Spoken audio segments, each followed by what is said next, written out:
And looks like we're off. So Piece of Heart in Link's house. Looks like Buane is just snubbing his nose at this. The more I would say that's more common to start at Link's house in inverted. It's hard to talk about established metas in inverted because it's just such a new game mode. Yeah. Got a match like straight away. All the pendants in the Dark World. Green pendant in Pod, and the other two's at Skullwoods and Ice Palace, I believe. Yeah, it looks like there's at least 1 5/6 crystal in the Dark World as well. So yeah, I missed which one it was, but I definitely saw one as well. Andy going for this tree pull here, but the RNG isn't really cooperating. Yeah. Ooh. So this is kind of what he's looking for in his opening meta. He's looking for either bombs to get in Hype Cave or money to go over to play the archery game so that he can do the dig game.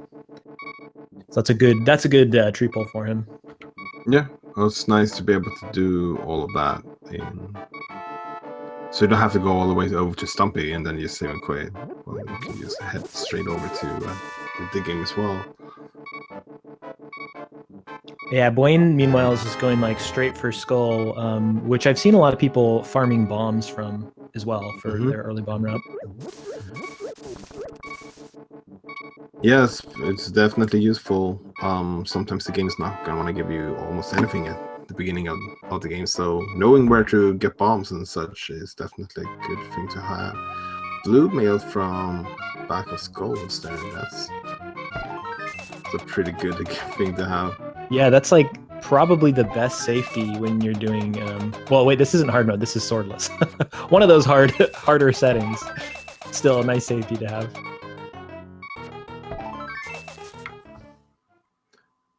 And a nice, perfect archery game for Andy there. I've never seen that setup. That's kind of a funnier setup on the left side. Buane taking an intentional death so that he can refresh the bombs here into these pots.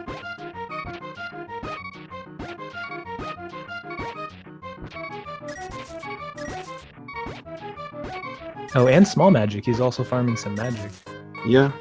Seems like a good idea in case you manage to find like the King of Samaria or King of Burna and has to be blind with it. Can be good to have some magic early on.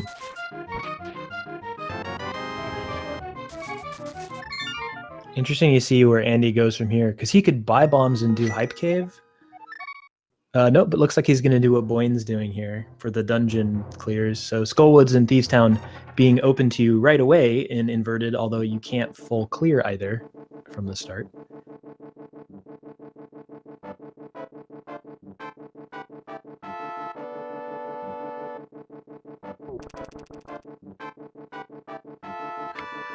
Yeah, so it looks like Andy is deciding not to go into Skullwoods first and just jumping straight into the Village of Outcasts instead. Buane now with some bombs is saving quitting to Link's house, so it's probably going to check Hype Cave with having these bombs. Might get our first Hype Cave check. Look, Andy must have picked up that red boomerang at Stumpy when I wasn't looking. Yeah, Stumpy had the red boomerang.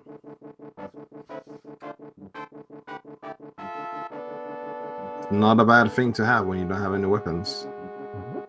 Ooh, Andy going for these bomb bushes. Has his path inside of the bombable hut. Ooh, glove, Hype Cave, heart piece, lamp, fire rod, and a heart container. I would put that pretty high up on the hype chart. Yeah, I would definitely call it that. So we now access up to the mountain, and we have access to the back of Skullwoods as well. Yeah, interestingly, they could even defeat Moth, I believe, with just a fire rod and no magic extinction. Except for they don't. Yeah, right. No, it's swordless, so the curtains break out. Yeah. Is Muffinland logic without any magic extension in swordless? You know, that's a good question. I'm not 100% sure, but I do know that you can kill Moth without an extension in any case. Yeah, that you definitely can. I think you would need all 8 hits to register them. Yeah, or use some really bizarre bomb strats if you missed a shot somewhere. Yeah. But both of these runners are definitely of the caliber where that'd be really exciting to see. But I wouldn't be surprised if they're both capable of doing that, and if Yeah. that's a fight that they've practiced. It could definitely be. When it comes to inverted, it's good to be prepared for anything that can happen early on. Buane also getting a perfect archery game. He's going to go for another one. You can just keep farming this over and over again to get as many rupees as you like.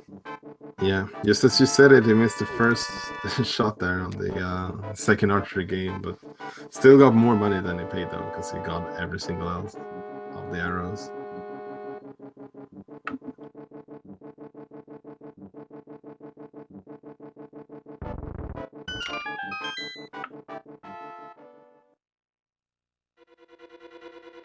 Oh, looks like Anna picked up the bug net. That must have been somewhere in Outcast, I guess. And there's the Ice Run. Oh, nice wow. Nice pickups. Tatrock is a crystal, so we're gonna need that Ice Run for sure. And the bug net is not irrelevant as well. In the AGA 2 fight, that's gonna happen sooner or later. Yeah, the AGA 2 fight, a lot easier with the bug net than with the hammer, although it is doable in swordless mode. I think it's actually doable in non-swordless mode too, we just never see it. Yeah.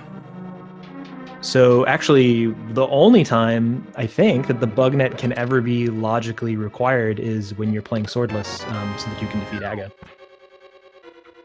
Yeah, specifically AGA 1, which, we actually have access to AGA 1 at this point. Oh my gosh, you're right. We have the AGA 1 care package. Yeah. Don't have any Moon Pearl yet, though, so the runners might be holding off for that for a while. It's not all dungeons, so AGA is not guaranteed to require this. That's true. Yeah, because in normal game modes, you would be like, well, I don't have the Moon Pearl. The AGA play is not as valuable or as likely to be required. In inverted, though, there are quite things you can do without the Moon Pearl in the light world. Whereas in normal game modes, you can only do the pyramid check. In inverted, there's I want to say it can unlock up to 10 to 15 items depending on what's up. Yeah. I would say if we see the mirror soon, then the AGA play might be looking quite likely. Because with the mirror, there's a bunch of stuff you can do. Yeah, without the mirror, I think it's only 4 or 5 locations.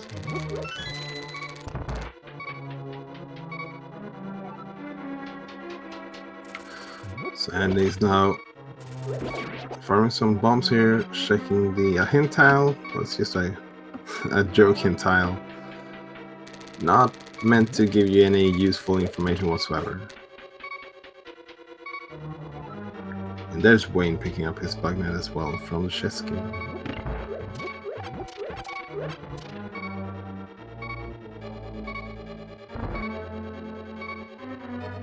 All right, so how many items have we seen so far in Thieves Town? Has it been 2? I mean, keep track. I believe so. Oh, and they're taking a death there from one of the crickets. That's a costly death. Yeah, it takes quite a while to get back there.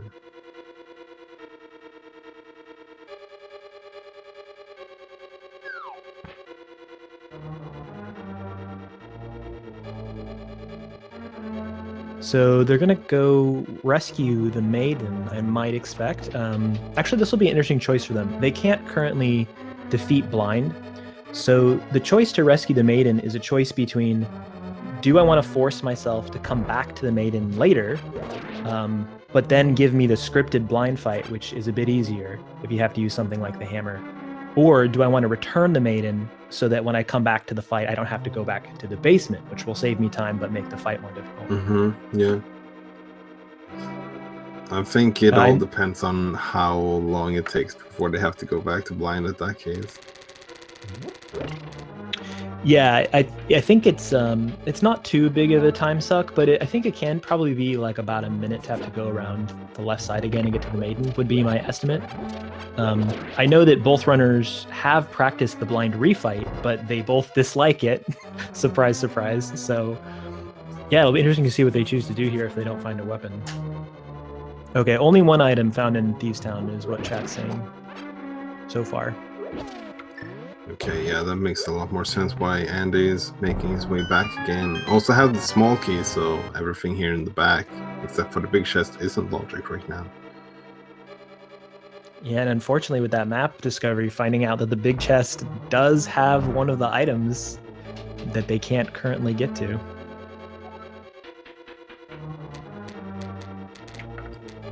It's probably one of the things I dislike the most with Inverted. So many times you have to go into Thieves Town and leave that big chest with an item. Yeah, or come back to do the blind fight, as might be the case here too. I think it's just one of the things about Inverted. You kind of resign yourself to having to double dip it, and then hope that your opponent did the same thing.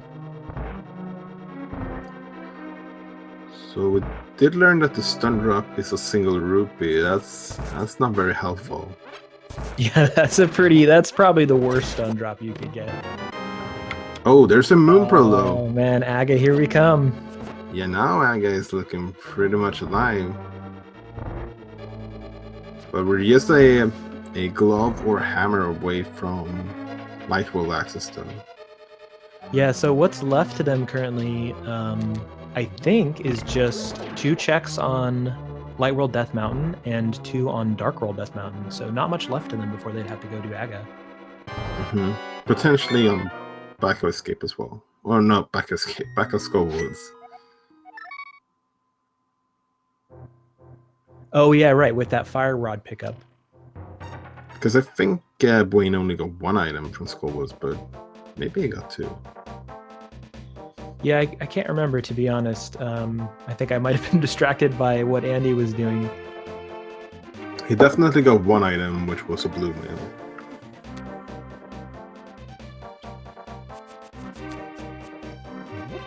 Yeah, so Andy deciding to return the maiden. We'll see what Buane does here. Nope, he's going to save and quit. So as long as Andy can get the blind refight on the first shot, then this will be a time save. Actually, you know, I said earlier that this will make a difference on the refight. Apparently, you can also go back down to the basement and get the maiden a second time, even if you've already returned the maiden, in order to get the default scripted fight again, which I did not know. Yeah, that's a pretty good thing to know. I'm pretty sure Andy's aware of that, so that could have factored into his choice to decide to return blind anyway.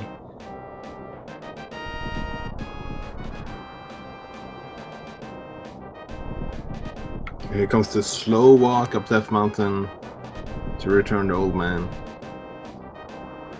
Everyone's favorite addition into Inverted, I'm sure. Yeah, I don't detect any sarcasm there.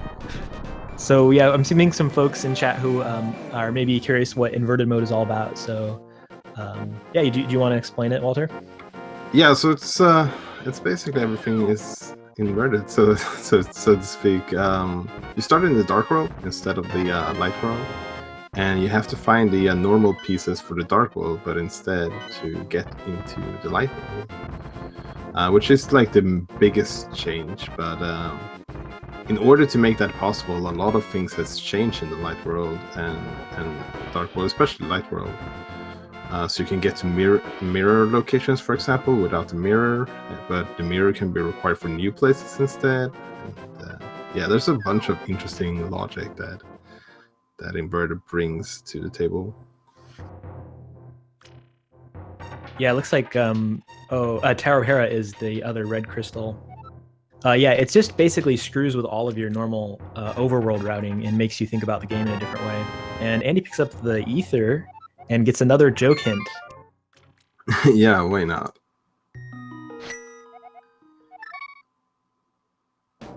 Yeah, I think Death Mountain is one of the more annoying, or maybe not annoying, but trickier places to route in as efficiently as possible, because there's so many trips up and down you might have to do. Yeah, it's especially on the east side, where you might need to go into Turtle Rock using the mirror, which is a really interesting requirement. But there's also several caves that you need to drop down into. Not just Spiral Cave, but also now Mimic Cave you can jump down inside of. So it just really increases the number of times you might need to trek back up the mountain. Yeah. And there really is like no established best route like there is in other game modes that I've been able to tell. Oh no. Andy going for the bomb deboost through the Lionels. There's a couple different ways you could do this. One using the bomb, one taking a deboost off of a fireball, but is maybe a little slow getting on the bridge, so there was a fireball coming from behind him from the first Lionel. Yeah, that was unfortunate. He got hit by that fireball just right before the bomb exploded. Buane has the blue mail, which actually makes a little bit of a difference here. Might be able to use damage boosts through this. Yeah, he wouldn't even need to deboost off the fireball, which I would say is the more standard strat. I think you could just walk through the Lionel. Yeah, that would be 2 hearts of damage, I believe. But he does the fireball skip anyway. Yeah. Probably safer, just in case you get a hit a second time.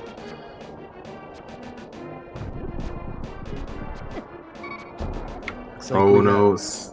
Oh, he's trying to frame rule it. Oh no, pause buffer. Okay, I'm sorry. Nicely done there to get through the Lionels. That's some quick thinking as well. Yeah, that's pretty clutch.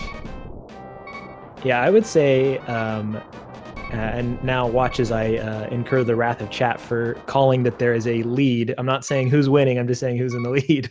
But I would say that there's a bit of a lead now with Buane since he's slightly ahead on Death Mountain, and since he's already checked the first couple chests in Skullwoods as well.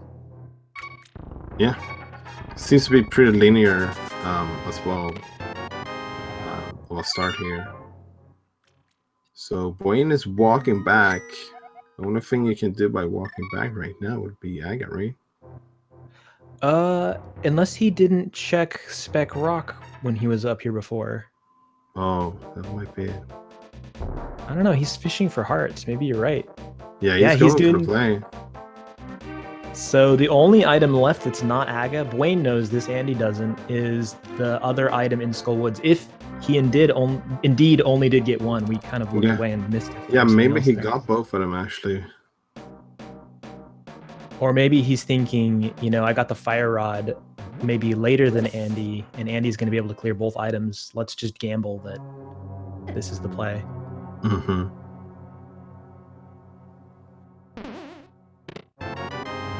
Okay, chat saying that Buane got 2, and I trust chat more than me. Yeah, then this definitely makes sense.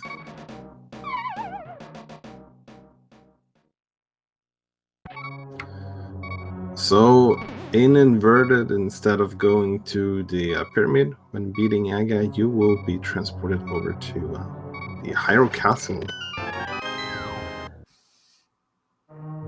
And yeah, Ganon's Tower is the new Aga Tower, and Ganon's new tower is where Aga normally is in the Light World.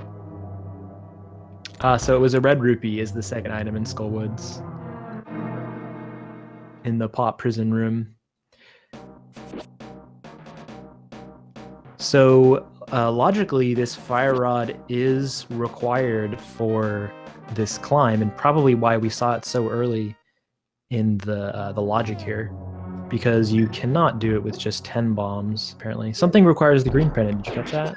Yeah, no. I'm trying to see the restream here.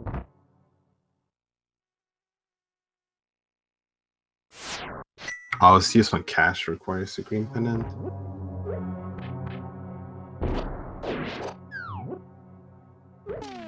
So Buane either needs to pick up some magic here, or he's going to have to use bombs to kill some of these red guards in these rooms up ahead. Oh no, he already went through the red guard rooms. Yeah, he went through them. He needs to use the boomerang for the rest of the guards if he wants to just knock them out of his way. But yeah, we talked about it a little bit earlier, we do have a required bug net this game, because that's the only way we're beating Aga. Yeah, actually, all of our items that are considered progressive right now have all been needed for this one Aga play. Except for the Ice Rod is the only item that we've found that's not actually needed for this Aga play. And I guess Ether could be progressive, we don't know yet.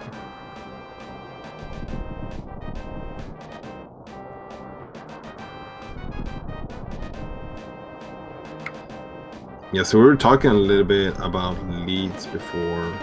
It becomes a little bit more clear now that we know that it's an Aga play. Buane has about a Aga climb ahead of Andy. But when you get to the light world, that is going to be very interesting because you can go anywhere at that point. Which is why I'm really surprised to see this from Andy. We've been seeing a common move from people in the tournament to select all dungeons if they're a higher seed in order to reduce the volatility of a seed and make it much less based on randomization and rob your lower seeded opponent from the opportunity to kind of get ahead based off of some risky gamble. So the fact that this is a defeat Ganon seed, I think, is really interesting that Andy chose this. Wait, you're telling me people choose their seeds not only based on what's fun, but also based on strategy? Well, maybe not Andy, because I know that Andy partially chose this seed just because he has fun with it. But also because he's been playing it a lot, I think. So, combination of both. You've been playing a lot of inverted, specifically, I should say.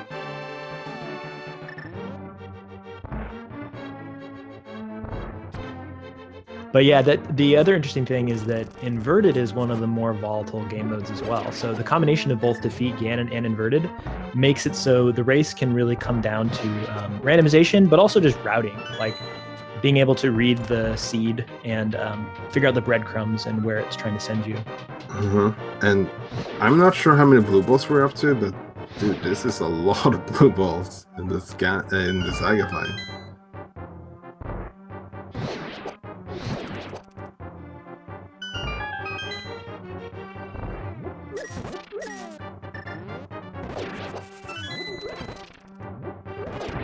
Hey, any Aga fight that has less than 15 blue balls is a good fight, right? Yeah, I guess.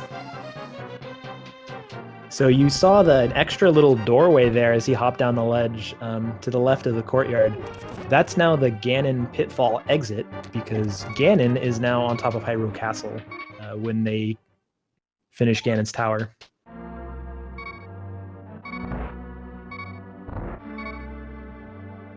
Ooh, hey. There's the first replacement sword. All the swords have been replaced with green rupees that say 20. Is this swordless Uncle Ashord?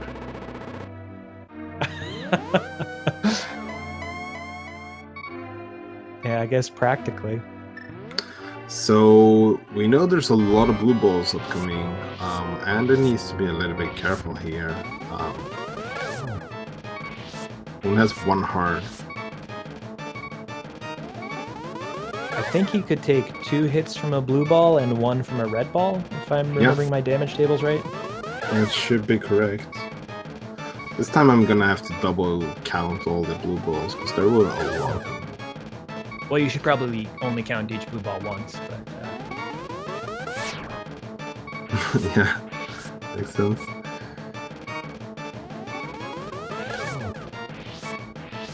So Buane doing the front of escape makes sense. You're already here. Ooh, there's a hit. And it took a hit from blue balls, so it's gonna have to be even more careful now. Yeah, this would be a very, very terrible death to take. Yeah. Oh no! Yeah, that sucks. That's unfortunate. Yeah, we've seen this a couple of times in Swordless Seeds. The Aga fight with Bugnet or with Hammer, it's definitely not as trivial as the one with the sword. Yeah, we saw Buane kind of go out of his way a little bit to pick up some extra hearts on the climb, and that's probably why. I'm not sure what Andy's doing here. I thought he had checked all of this already. Yeah, he needs magic so he can climb again. Oh, really smart play, yeah, because he's getting the full magic in Super Bunny. Yeah. But yeah, now this is 3 deaths that I don't think Andy is going to be very happy with. So I wonder if we're going to see some riskier plays out of him, maybe going into a pendant that's out of the way or something to try to catch up here. Yeah, could definitely be the case. So Andy is going to do the climb again and do another Aga fight.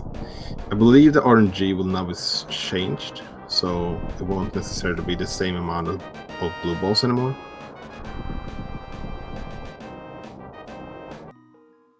Yeah, Yeah, so it could be 0 blue balls, or it could be 15 that Buane didn't have to do.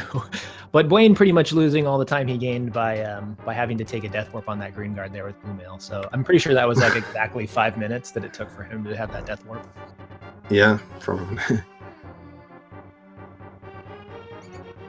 So if you were Buane, after going here to the dark sewers and potentially even to the back of escape, actually, if he gets the small key, where would you go? You have so much in the light worlds to do. I mean, well, I think he was hoping for a small key there so that he could have gone back of escape, Sanctuary over to Kakariko. I saw him do that earlier, but didn't get lucky with that small key. I would imagine now he's going to Kak. Maybe gonna route up through the K45 race game direction, but we'll see. It's just, I mean, like just like in normal game modes, right? Like the item density there is kind of too much to ignore. But if I were Buane, I would not know that I'm ahead. Like I'd be feeling pretty good about how I'm playing, but of course you're not going to anticipate that an opponent of yours is going to take a death, especially an opponent like Andy.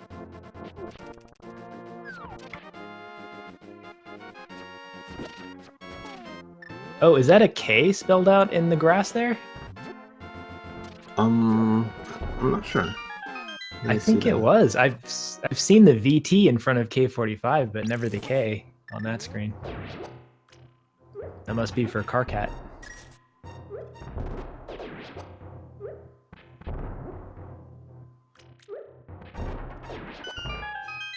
Okay. So this time around, Andy has 4 hearts. The Agapit should not be an issue. I'm not gonna jinx it though. It's still not an easy fight, but it's definitely a lot safer one. Yeah, I think he's been much more cautious and careful about, you know, retaining health and picking up hearts. Buane, meanwhile, made a liar out of me, didn't go straight to Kak, instead pick up a hammer. Yeah, which is really nice. Yeah, getting that hammer seems pretty important in a swordless scene. Yeah, it's pretty much your best weapon.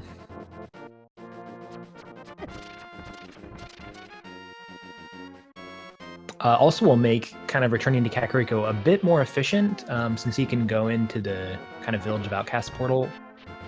So probably a good thing in terms of efficiency that he got that hammer before going to Kakariko. Yeah.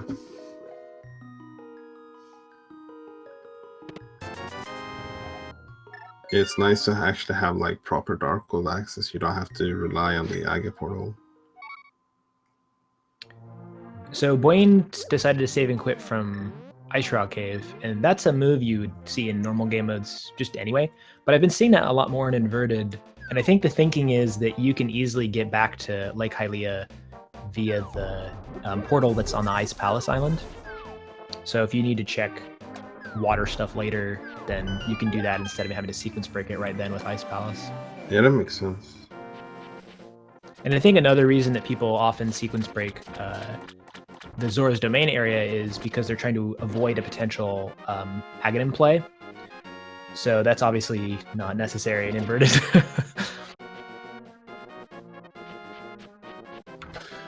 So there's Andy taking down Aga. Got a fair amount of blue balls on that refight as well, though. So I guess definitely not being the most kind sorcerer today. Yeah, I'm pretty sure that was more blue balls than Buane got, or than they both had on the first fight. Apparently it was 6 blue balls here, and I think it was 7 on the first fight. Oh, okay, I'm wrong. But both of them not exactly what you wish for to see in terms of blue balls. Yeah, so I guess combined, Andy got close to 13. Oh, what are those? That is really nice to find those early. Yeah, really nice. Some fruits early on is definitely something you won't say no to. Although in Swordless, it's a little bit sad when you get the boots, since you can't really dash through anything. Yeah, you have to be a lot more careful when dashing. You can't really do the hammer dashes as well. because you would need a sword in order to do that. Or, well, you can do the hammer dash, but you can't really do it the way you want to do it, as just running over all the pigs, for example. Yeah, if you hammer dashed in swordless, it would just be a meme.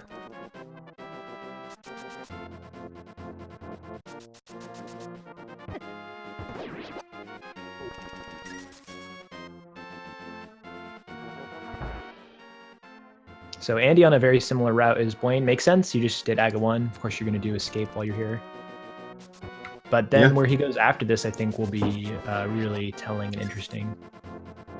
Yeah, it's so many different possible ways you can go. But yeah, Buane is now in Kakariko. It makes sense. It's like a hard call to skip Kakariko. It's probably not going to be as lucrative as in the early games of an open or standard seed, but there's still so many items in Kakariko, so it's like hard to turn it away.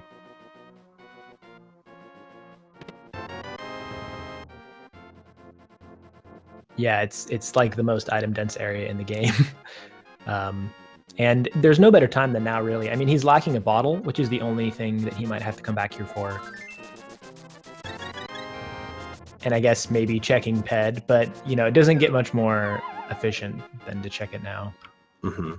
Andy, much more set up for the Death Warp than Buane was, so making back all that time that he lost on that Aga Death.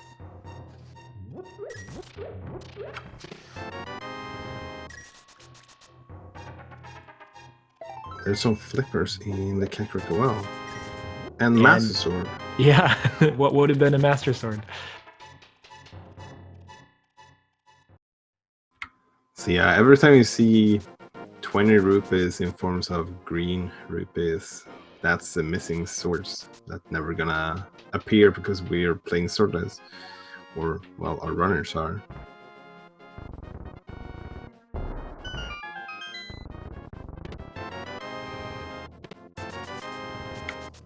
So if you've never seen too much of swordless, you might be thinking, wait, don't you need swords for certain things? Well, basically, most of the things, at least, that you need a sword for has been replaced with you can use the hammer instead. For example, the Ganon fight, or activating the tablets.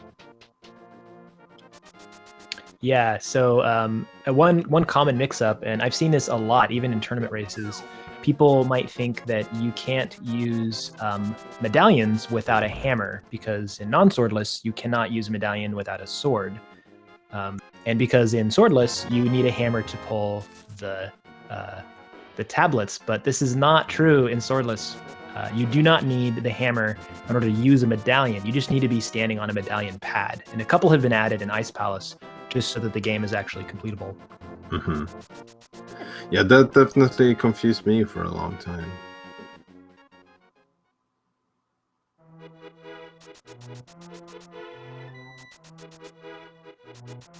Yeah, it's an easy one. It's an easy gotcha for sure.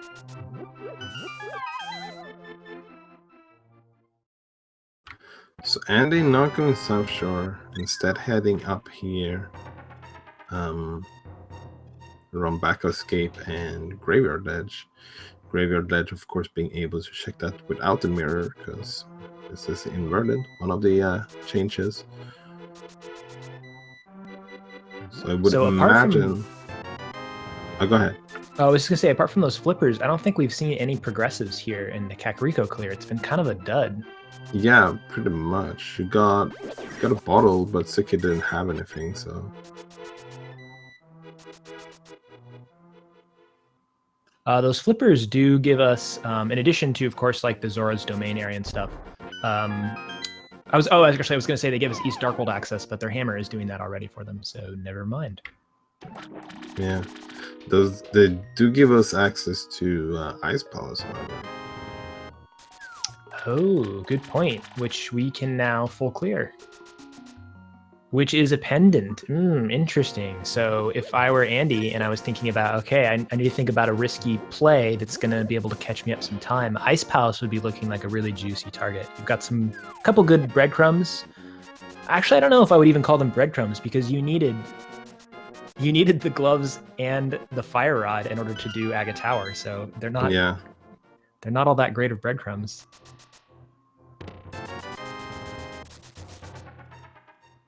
And it was skipping the sanctuary chest. I must imagine that was the map or the key. Oh yeah, he must have been keeping better track. But yeah, we didn't see the key on the front side, so that would make sense. But yeah, chat bringing up the point that silvers are pretty much required in swordless. Yeah. So it is possible to defeat Ganon. So the Ganon fight's been modified so that he takes damage from the hammer, which normally he does not. But the window for hitting him like with a swordless hit, if you've ever tried the swordless, or the silverless strat on Ganon without using spins and just slashing a sword, you know that it's really difficult. But then the issue's compounded by a smaller window for your hammer hit to land, and also a much more messed up hitbox. So while it's possible to defeat Ganon without silverless, neither of these runners are going to do it. Yeah, that's it's basically only theoretically possible.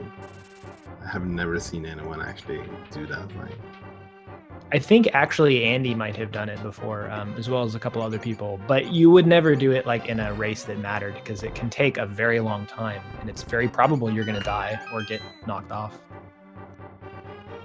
It's usually not like there's probably no scenario in which they could save, you know, the time that it would take them to go grab silvers when Ganon gives them the hint. Buane opening that sanctuary chest and indeed confirming that was a small key. So Andy gaining back even more time over Buane here. I mean, everything matters, right? Yeah, I guess I'm joking, but that is, you know, that is about like 10-15 seconds or something. So that does matter.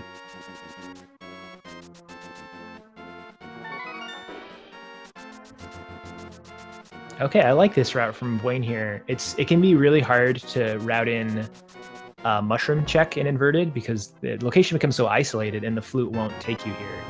But he's chaining this with a Zora's Domain check, I would guess.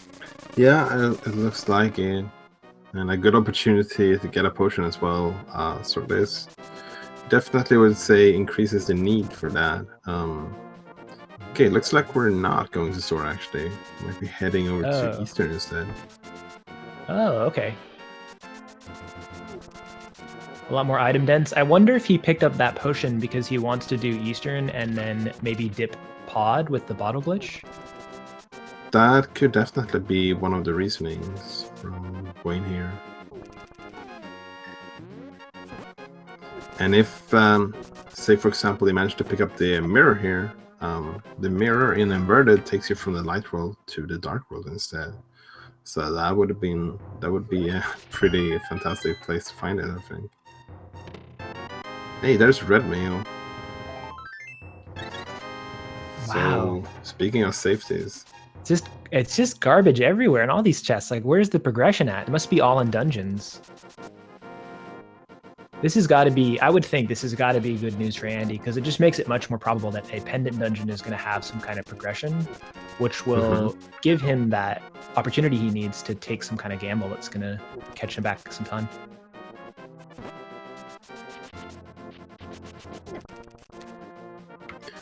Yeah, speaking of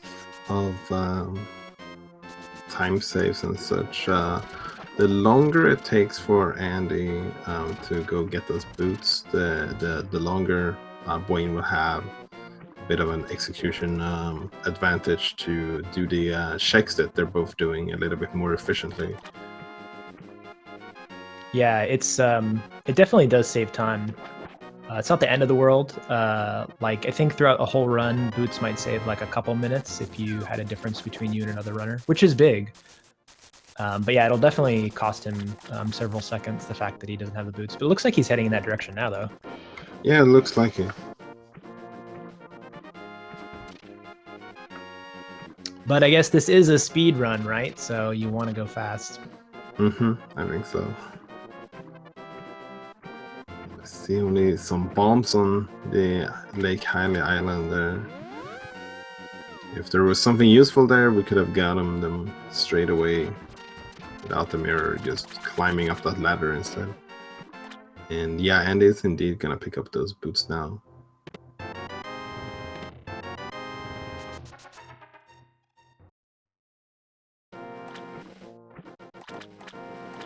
Okay, so Buane was thinking about doing the Sora locations, but wanted to go over to Sahashla first and then just run it in. So I'm wondering what the plan is next then. Yeah, The spot to go over to Eastern was kind of, well, the most opportunity way to do that was when getting Sahashla, I guess. So we might be seeing another play from Buane soon. yeah, I guess he could go back and fight blind. That's an option. I'm just trying to think of like things that are crystal dungeons that he would want to do, but there's not many choices. Yeah, starting at the Dark Sanctuary here, so we might see that actually there's 2 items still left there, and Buane did never get the maiden all the way to the boss fight, so it's definitely gonna have to go walk all the way down there to get the maiden. It would be a good opportunity to check the big chest as well.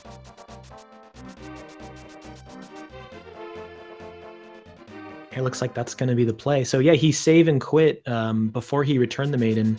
Andy did not, which is nice if all you want to do is do the fight. However, because they also missed the big chest, there could be something there as well. I think we've determined there is an item there. We just don't know for sure if it's progressive. Yeah. So by returning the maiden, Andy's kind of isolated that location, which could be a time save for him, or obviously if it's a progressive item, that could be really bad. Yeah, it could be a valid gamble to do. Just skip that chest and hope that it's nothing. Yeah, and at this point, you want to find those, like, you know, kind of low risk but high reward gambles like that when you're feeling behind and you've taken an Agadeath.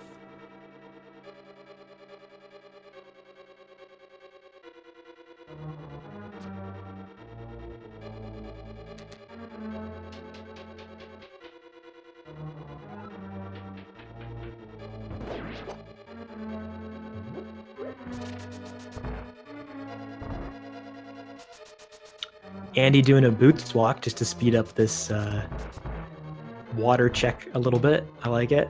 Yeah, do have the So flippers, but this is definitely faster. I would say that Andy's overworld route through Kakariko and now through Lake Hylia was slightly more efficient than Buane's.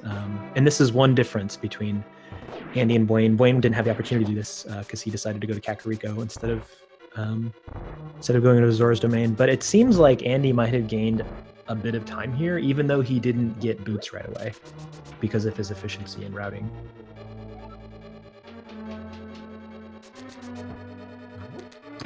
So in that big chest, by the way, we saw the Cane of Burnham. So Are you kidding me? No, that could I was so be, enamored with the water walk. So that could be progression. So sorry, yeah, you were saying. Yeah, that could be a progression for Spike, I guess, and could even be used as a weapon here online. Yeah, that's true. I think Spike Cave probably the most significant of them. However, with the number of hearts that Buane has and a bottle, it is sequence breakable to go there without the Cane of Berna. It just might, if there is progression there, it might be bad because it would discourage Andy from going there since he might think it's out of logic without that cane. But that's about the worst outcome that could have if Andy decides to ignore that chest as he's kind of set up. Yeah, we didn't get anything from Blind, so where does Buane go from here? Also, a little bit of a longer saving quest, so Buane might be thinking as well, where's the best place to be right now?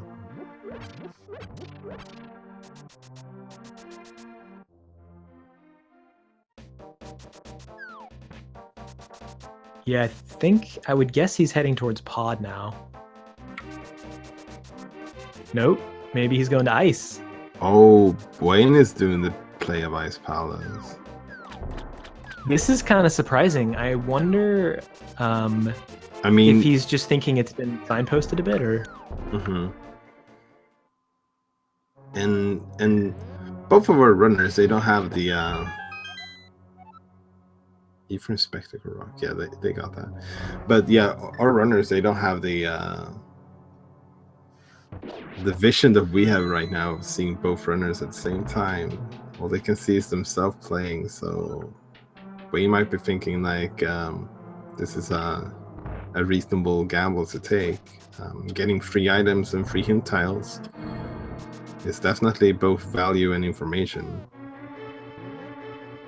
Yeah, I mean, when you get that sad of an overworld clear, you might be thinking, God, if I had just gone to dungeons, like maybe I'd be ahead right now. Maybe that's making him feel a bit behind, or maybe he just can read the logic a lot better than us or something. But yeah, I think normally when you read logic, if I understand the theory correctly, the idea you want to look at how early you picked up an item. The earlier you've picked up an item in the logic, we call them spheres, then the more likely it unlocks progression, inversely proportional to the number of locations it unlocks. So for instance, hammer doesn't really indicate anything because it's used for so many different things. But just because of the way the fill algorithm works, it could be that some of these items become more useful. But that all goes out the window when that item has already been required for something. In this case, all of their early items that would be leading to Ice Palace, we're looking at glove, hammer, fire rod, are either so broad that they're not a good breadcrumb, or they've been already required for defeating Aghanim, which we know was required in the seed. Yeah, so this is interesting. And they did a hard reset to save the mushroom, I guess, because yeah, I think they turned in the mushroom and then went over to bonk rocks and then just did a hard reset. The last time they saved, I think, was right after paying Sora. So Andy's keeping that mushroom in case of Samaria showing up.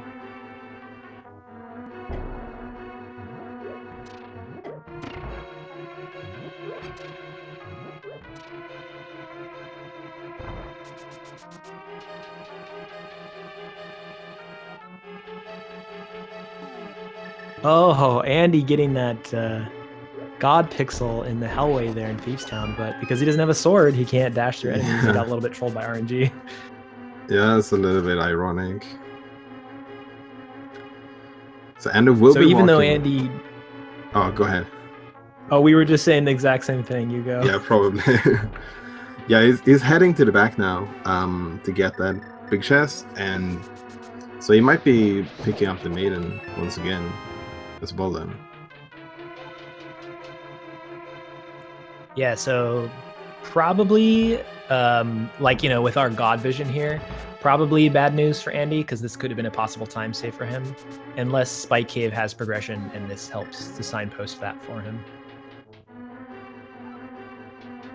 Because he's not picking up the maiden, so he's gonna have to do the fight, well, a little bit trickier of a fight, but you have some safeties at this point.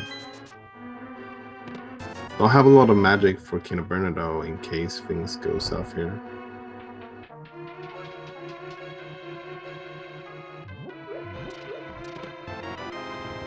Ten bombs in Ice Palace. Oh man, this is just not paying off so far for Buane. If Andy avoids Ice Palace and Buane doesn't find anything here, this race could be evened up. Yeah, for sure. Ooh, Andy's gonna have to be careful here now. Oh my god. Needs 2 more hits, I think.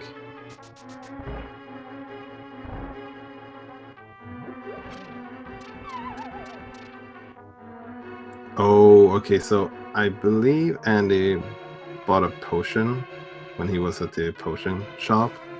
Ooh, takes a death. That's rough. But I believe Andy bought a potion, but since they did the hard reset to save the mushroom, also meant that the potion got away as well. Yeah, that's That's a rough one. I can imagine that Andy would be. I mean, Andy keeps his cool pretty well. Like he's like usually the first one to laugh at his own deaths and mistakes. But it's got to be frustrating when you've taken 4 Oh early deaths like boy. this.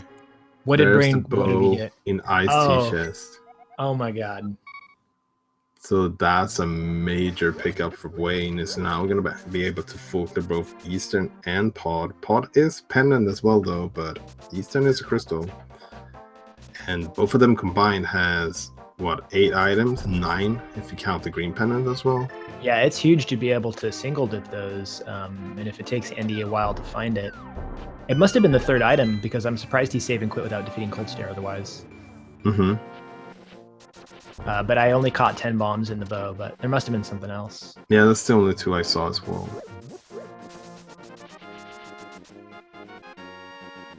So there's Andy taking them blind. It was definitely a hard fight to do, the refight with Hammer.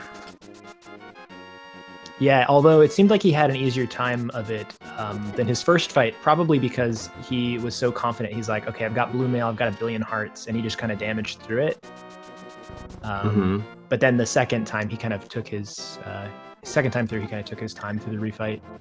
Yeah, well done. The first time he might have, because we saw him switching to a bottle trying to get a potion, but so when you know that you have a potion, you can be a little bit more careless, but.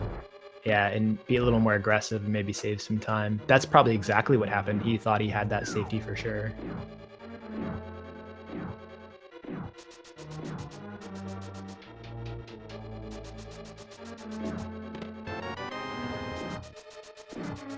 So it looks like Andy is heading over to the eastern area. I don't think he checked the Hashla yet. But yeah, they might be just... Andy might just be heading straight into Eastern here, which would be unfortunate, because it would be a double dip if that's the case. Yeah, I don't know. At this point, like I think it would be a kind of a smart play to go into Eastern over Ice Palace, so I would totally understand that move, especially when you're here already. This could be the reason he's isolated Sahashla till the very last check.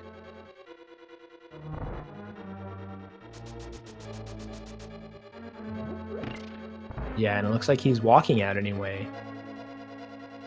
So probably going to Eastern would be my guess. Looks like it, yeah.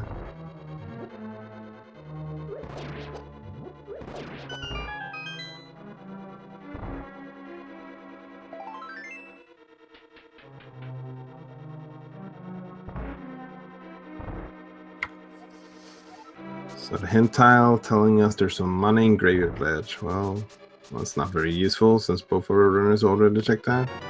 Ooh, there's a book. That is very much required for Desert Palace. And Desert Palace is a crystal. In Inverted, the only way you could access Desert is using the book. Can't mirror to it because mirror takes you from Light World to Dark World. So that's one of the changes in Inverted. Book has very much value. It's almost like a mini ice run. Yeah, so this could be like, so it unlocks more things now all of a sudden. Not many more, but it'll bring them over to Desert, which just might further discourage Andy from going into Ice. It was kind of looking nice there. You know, Andy had the choice between dipping Pod, Eastern, or Ice Palace, none of which are like obvious plays. But now if he's gonna get his book, it's gonna make it much more likely he's gonna put off Ice Palace for longer. Yeah. What would be the best way to get Andy to go into Ice Palace? Would that be like finding the hook shop perhaps? It would probably be to like call him up on his phone and tell him where the door is. Yeah, I guess that makes sense as well. Yeah, no, I don't know. That's a good question. I think the sooner that the seed locks down, the better. If they get the mirror, for example, that would be the worst thing in the world because that unlocks so many locations. Yeah, the better for Andy's sake. I guess I should clarify if that wasn't clear already.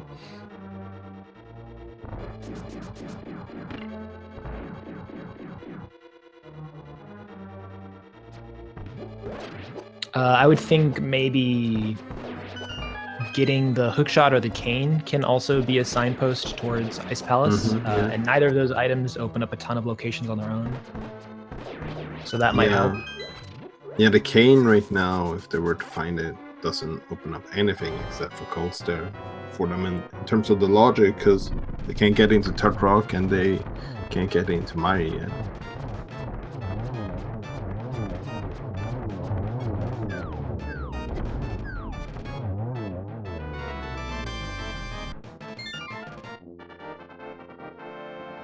So there's Eastern done for Buane, and Andy getting the vanilla big key chest, and it's gonna have to save and quit.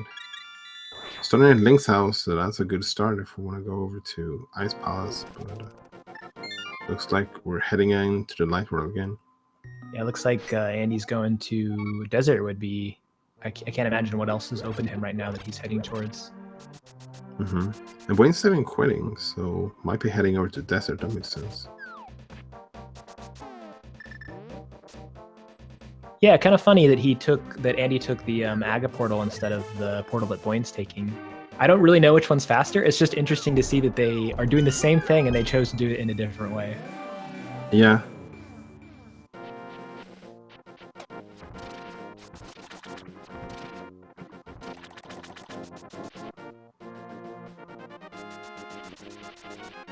So Book and Hammer unlocks the tablets, and you don't need the mirror to get over here, so this is very much in logic, and yeah, that heart piece is 100% in logic right now.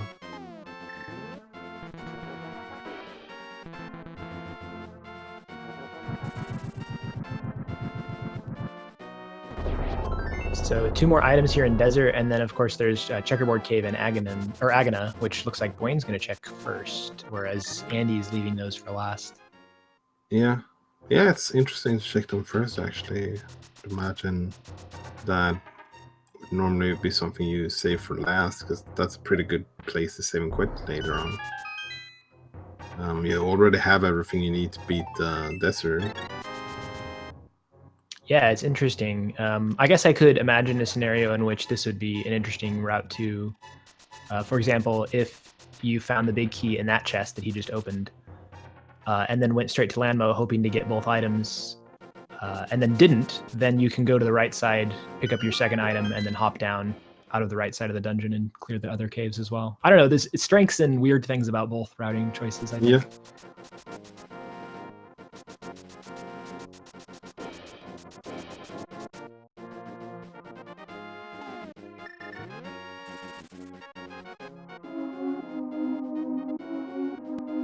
But all these small differences, like, you know, how they decide to get into the light world or which direction they clear Kakariko from, it's kind of interesting because otherwise their route has been pretty much exactly the same. It's just they've taken different paths to the same places. Yeah, the order has been a little bit different, but they're pretty much clear the same things.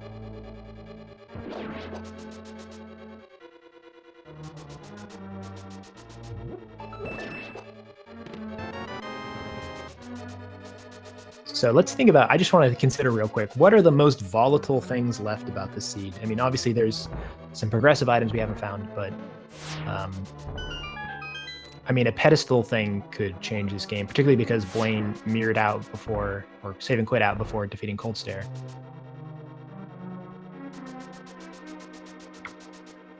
Yeah, and I mean, to be honest, everything we're looking for could potentially be on pedestal. You mean it could be the next point of progression that leads to everything else? Technically, yeah. I'm not sure where the big key was in Ice Palace. It might have been hookshot locked.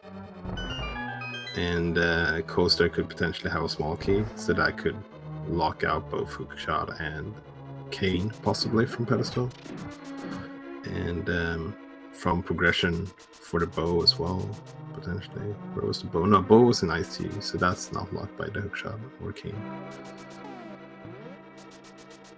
Yeah, so just need the Cane of Samaria, need the mirror for Swamp Palace for sure, maybe needed for Turtle Rock. Quake, not necessarily needed for Turtle Rock, probably not actually needed for Turtle Rock. And the hookshot, and whatever the medallion is for Meyer. Yeah, and then we still have the silvers. Okay, no progression that I saw here. Yeah, it doesn't look like it. That's got to be good, I would think, for Andy in terms of pushing him back towards Ice Palace, because I think all that's really left for him is to dip Pod without the bow. Which, if it's bow locked, that would be a huge sign to him that he needs to go elsewhere. Mm-hmm. I think hookshot and mirror, or hookshot or mitts actually right now would be pretty big as well. It would open up everything on Death Mountain, or most of the things on Death Mountain at the very least, on the Light World. Oh yeah, that's a lot of items.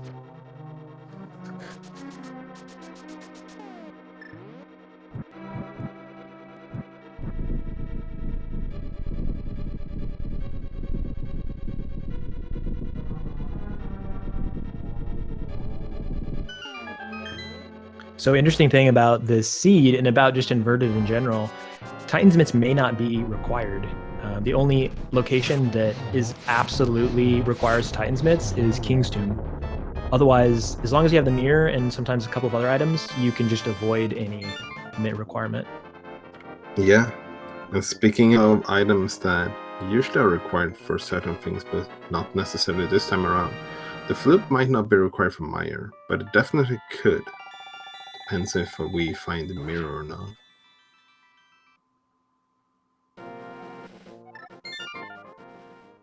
Okay, Andy taking that Burna hint to Spike Cave. He's got to hope this is something for him here. If you're an Andy fan... Oh, go ahead. I was going to say, I mean, that's it. If you're an Andy fan, hope that it wasn't a tempered sword. Yeah. That has been transformed into 20 rupees. Yeah, that's unfortunate. He is going up to Death Mountain again, so he's probably going to head over to Hookshot Cave. Oh. One of them is in logic if you bonk to it, but if anyone has seen Andy before, I would imagine he will get all 4 of those chests, so that could definitely be a good play to put him back into this race for sure. Could be, if it allows him to skip some otherwise trolly hook thing, but it could also be really bad if he gets progression here, because it'll lead him away from Pendant Ice, where the bow is. Yeah. At the very least, if he gets like progression that isn't in logic yet, then you can kind of think about where not to go. Like, you can kind of think of, oh, hookshot cannot be in this place, for example. That's very true, yeah.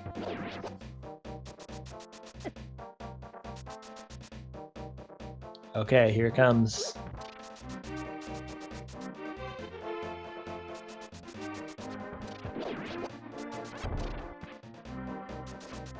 Piece of heart. I didn't see what the first chest had. I want to say it was garbage though, right? Yeah, it was just The like first of the a few rupees.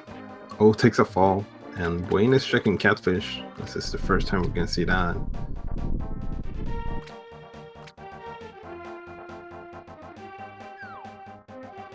Just 50 rupees.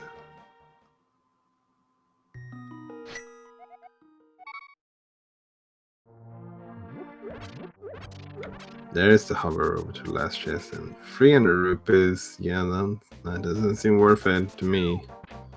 Yeah, I didn't gain any information here, unfortunately, or any progressives, which I think is actually maybe a good thing. Yeah, maybe it's Ice Palace. It's probably Ice Palace or Pod at this point. Looks like Pod is the play. Oh no! I mean, it makes sense. This is, you know, the smarter, safer play. Or maybe he's... It's actually Catfish time, I think. Pyramid into Catfish or Pyramid into Pod. Let's see which one turns out to be. Okay, good. There's still hope. Is this the first time we see the Pyramid? I gotta imagine that we saw it from Buane. We were just distracted by Andy. Probably, yeah. So interesting thing that could be at play here Buane has already done 4 of his group matches. He's faced off against every other one of his opponents but Andy, and he's taken a win in each of those races. So he's very warmed up, and I think maybe settled into the tournament setting. Probably feels really nice to have 4 wins under his belt, and he can relax a little bit. This is Andy's first game, so I wonder if this is maybe at play a little bit here. You know, Buane feeling really comfortable and settled, and Andy kind of just getting into the group stages a bit. Yeah, it could be for sure. Every little part matters. So pot was not Bollock straight away. So that's bad news for Andy. Yeah. I would imagine Andy will be getting the Bollock side, but it was not going to be able to go to the boss though. But that might not be required. It's a pendant after all. Buane was thinking about the hover over to the chest on the right side. Or he might have just been memeing and making a joke about Andy, but Maybe. I can't imagine Maybe. you meme like that in a race like this. I've never seen Buane hover before, so I'm not sure if he does that or not. Yeah, neither have I, and I'm no expert, but you know, he was doing a little bit of hover dashes there, but his sprite was bumping up and down, maybe a little bit more than you might expect to see during a hover. So he might have just been making a joke, or maybe he tried to set up for a hover and realized that it wasn't a good, you know, he wasn't feeling it and decided to abandon ship. Yeah, I mean he has both, so that's really... Speed high five here on the hover chest.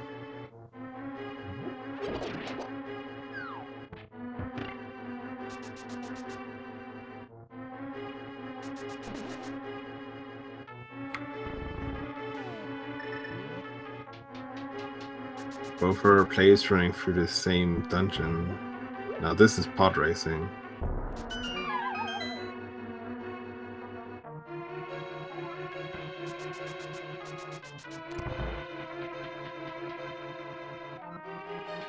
I'm sorry, I missed your joke, and I just now got it. I was busy reading chat, so pretend like I laughed at it because I liked it a lot. Yeah, hookshot in the vanilla big key chest. That's a good indication to go to Ice Palace, especially since Andy already knows hookshot cave has nothing. Good point, because it's now he knows that there are many locations in this dungeon left that are... I think actually every other location in this dungeon left is now bow-locked. Is that true? Or did we pick up keys? I haven't been tracking the keys very well. I don't see how many keys were in the bow-locked section. Oh, it looks like if Andy indeed is gonna hover over is not deciding now to skip it for a while. He's got 3 hearts left. Maybe he decided that he doesn't want to take a death. Yeah. But yeah, it looks like he picked up 2 keys in the non-bow-locked section. So Andy knows that there's only 3 chests back here that are in logic. And there's the key in Samaria. Or maybe it's no chests, actually, now that I think about it. And oh, Buane found Kane in the dark room. So both Kane and hookshot, though, both indicates for Ice Palace, I would say.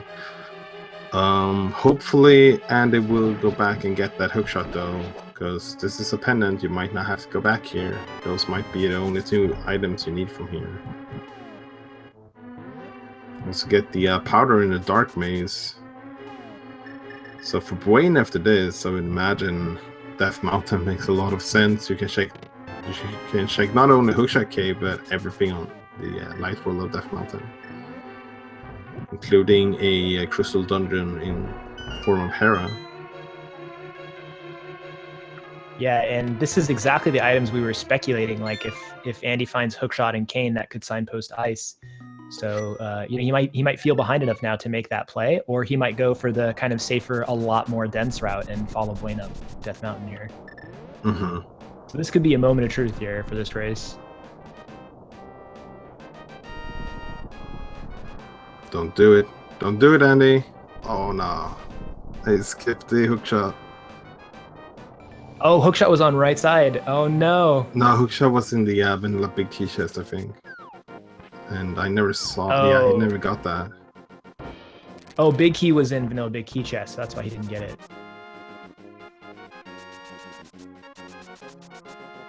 But actually, that could be good because it's robbing him of the opportunity to make the play that Buane is making currently. He's gonna have to double the pod anyway. Yeah, I guess. I guess that's a silver lining.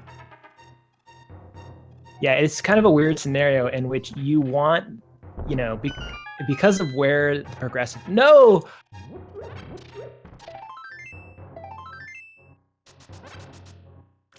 Oh no. Where is Andy going? Oh no, he's decided to. I can only guess he's decided to pick up a potion and do the potion glitch for right side pod.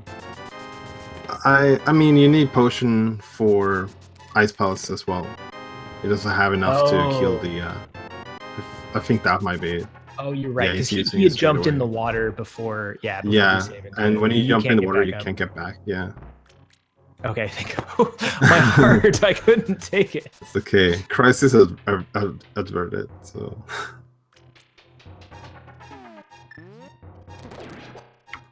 And while we were focusing on that, Buane just found a mirror. That's a major pickup. Yeah, so at this point, I think all we really have left to find out is whether or not Misery Mire needs Quake, and if it does not, I want to say we're in go mode, right? Or minus the silver arrows, which this is swordless, so they're required pretty much. Silvers is like the worst part of swordless, I think, because the silvers can they're like the ice rod but worse. They can very much be everywhere because they're not really a progressive item in any sense or shape for any dungeons whatsoever. They could be in Ganna's Tower, they could be everywhere as long as you have the right fancy to think about it. Andy doing just some really sick ice physics strats. Just that level of control that he has in that room. Maybe watch him in some of these ice rooms because it's ice physics are kind of a hard skill to master, and Andy's really good at it for sure. Yeah. Swinging the hammer or like a sword is definitely a way you can manipulate the ice physics. Or in this case, swinging your imaginary sword. Yeah. Okay, so Pyramid Fairy not required according to the hint tile. It's convenient to have that in a 5/6 crystal dungeon.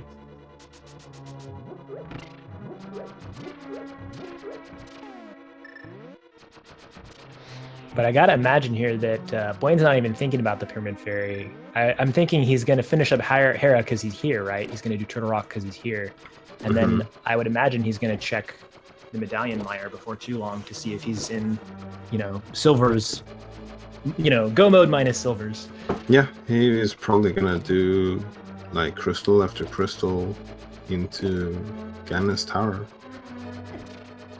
So yeah, I'm just thinking about this play for Andy here, that, the fact that he missed the hook shot. Actually really nice, apart from kind of forcing him to come to Ice Palace. Also, he's going to get it very, very soon. He's going to get the bow. He's going to think, oh crap, well that's where the progression is. He's going to go do Eastern, probably go do pod, and then he'll get the hook shot. Yeah, that makes a lot of sense.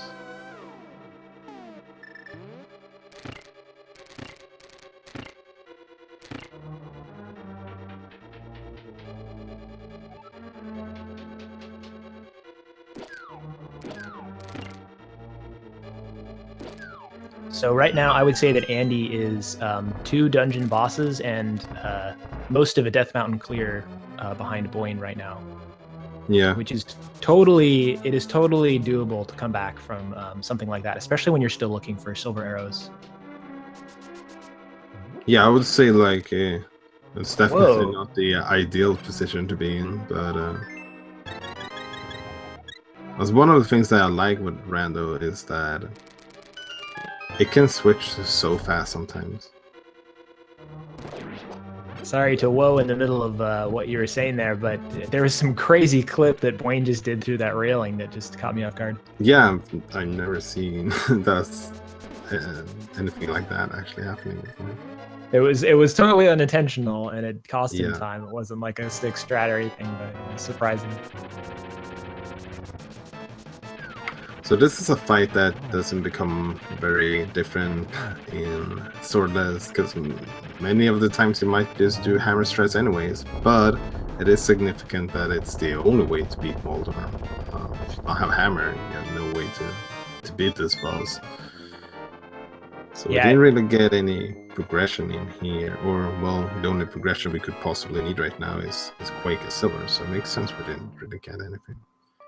Yeah, I think the only way to damage Moldorm is sword, hammer, or maybe it might be one of the bosses who has a frozen enemy on their damage table. But there's no way to get a frozen enemy up there, so good luck with that. Yeah.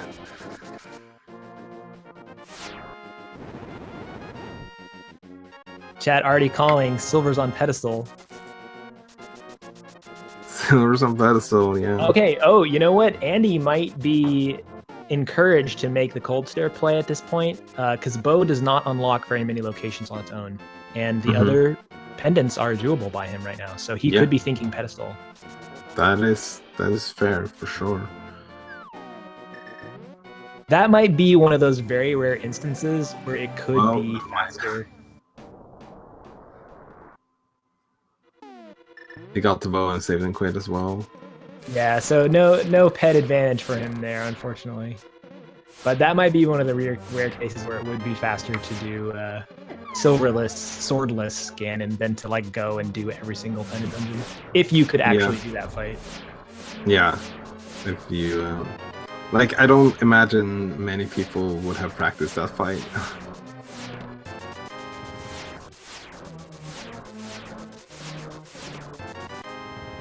All right, so Buane getting the God TR, you can enter in inverted mode right at Laser Bridge. He got the big key and the small key, so it's going straight to Trinex. I wonder if he's going to avoid the other items here in the dungeon.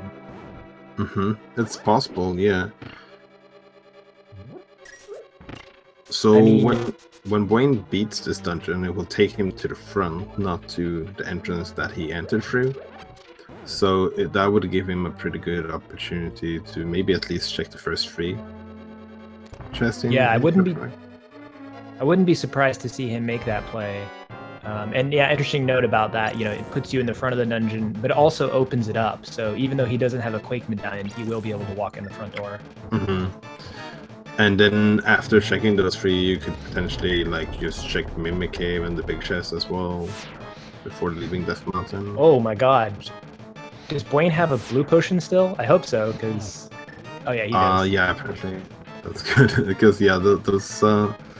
without half magic, you're not allowed to miss too many shots with a fire rod or dice rod.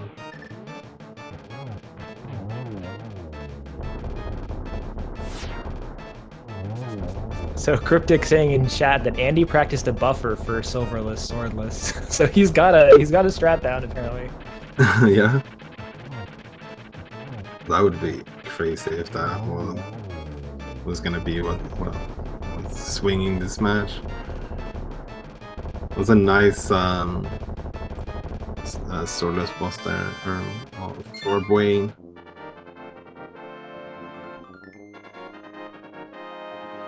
Full health and only 1 shot fired with the from the magic bar. That's impressive, I would think. Yeah, how did that happen? He only shot 1 fire rod shot? How was that? Or rod shot? It's the next level strats. Haven't you heard of them? Yeah, I guess so. These runners are just like way too out of my league to even understand what's happening right now.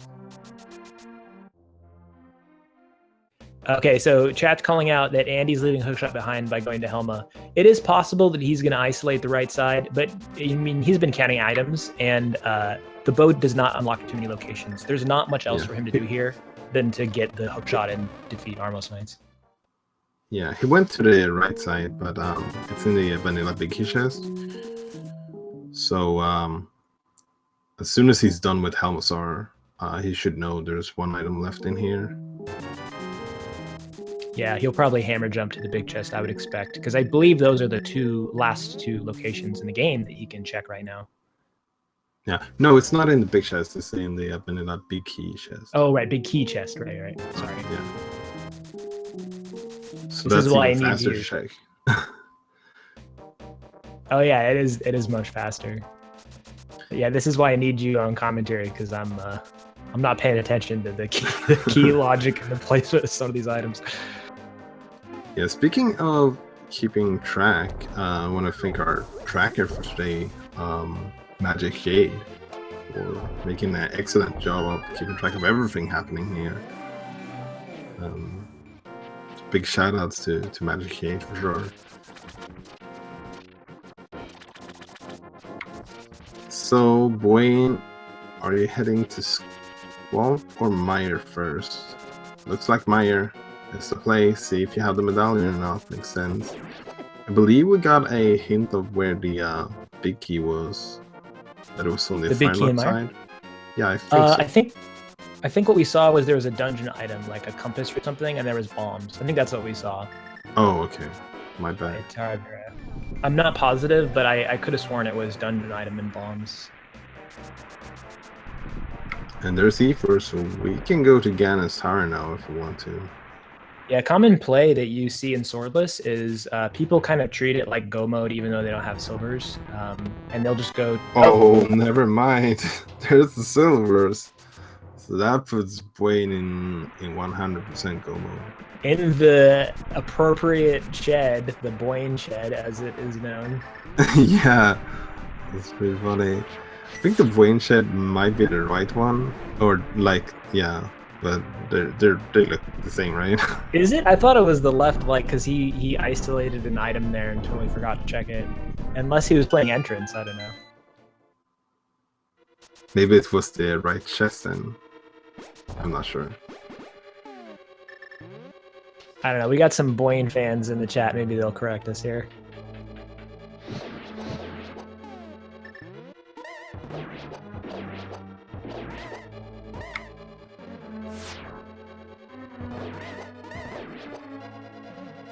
So Buane officially in Go mode now. Doesn't need those mitts. Doesn't need anything else. Knows that Big Key's not on the left side, I believe, if I remember correctly. Yeah. And at this point, I think it's fair to say that Buane has a pretty massive lead. It's still, you should never call something before it's over, but it's definitely Buane's game to lose at this point. Yeah, he's got a couple of Crystal Dungeon lead. Although it's just the boss, it's just Armos Knights, it's just Trinex, you know, Tower of Hera's no big deal, but you know that adds up. So I don't think this race is going to come down to even GT big key routing. It's going to have to be something else that would cause Andy to take a lead again.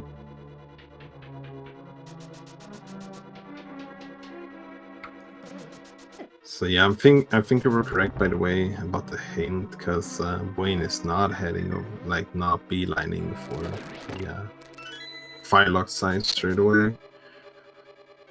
So if that was the case, it's probably gonna do the opposite, avoid it at all costs. There's the big key, seems good.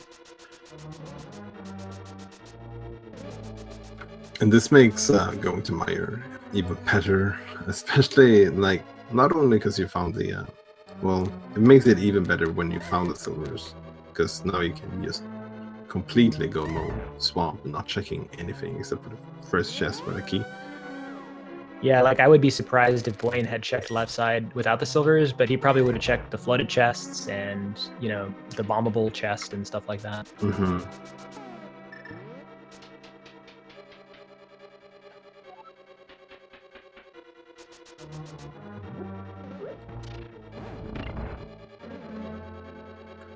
So is there a good practical way to set up the Spooky Mire in inverted? I have no idea. I don't know. I have seen. I think there's something to do with throwing a Samaria block in a pit, or God, I don't even know. But I don't understand the spooky action glitch enough, to be honest.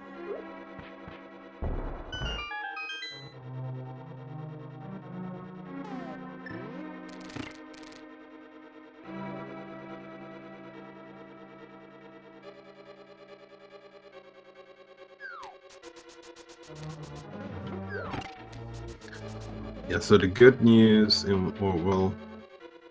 good news might be taking it a bit far, but Andy will not miss the silvers, that's for sure. At least. Because my shed is, I would say, it's very unlikely that you'll skip that at that point. It's two very fast checks to get out of the way. Yeah. I don't think Andy's gonna miss it, but yeah, it turns out that going to Meyer first will save time, so hopefully he will do that. Okay, there was that hint again, and it was indeed not about the big key. It's okay. You got pod for me, and I got that hint for you, so we're even now, right? That's how teamwork is supposed to be, right? Yeah, that's why there's two of us instead of just one of us.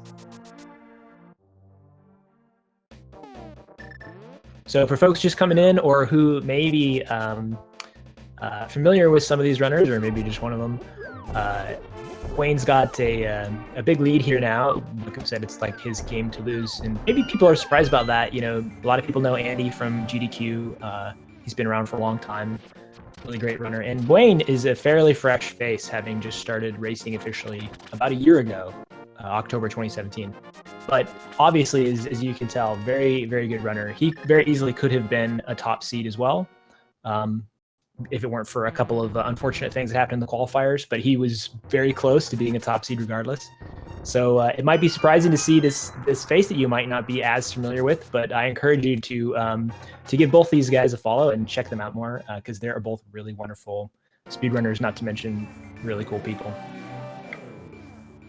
Yeah, for sure.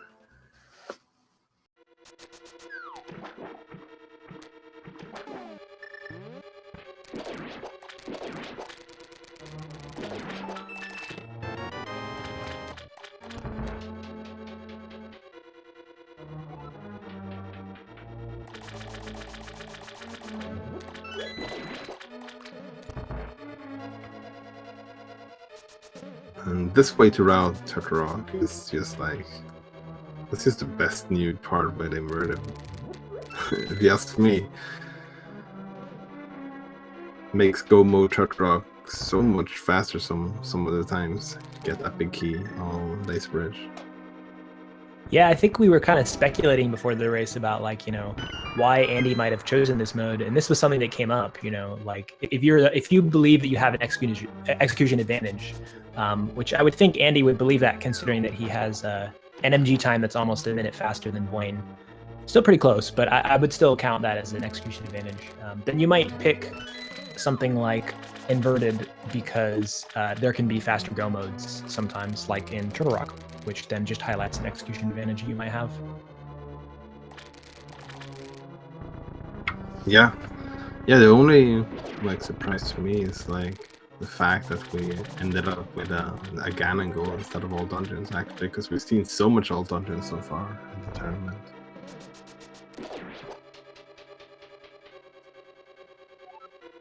And it would be interesting if all dungeons would have made a difference, because going to Ice Palace early could have been something, I'd say, more likely to do if it's all dungeons. Yeah, it would have been a much more, the play would have made it a lot more sense.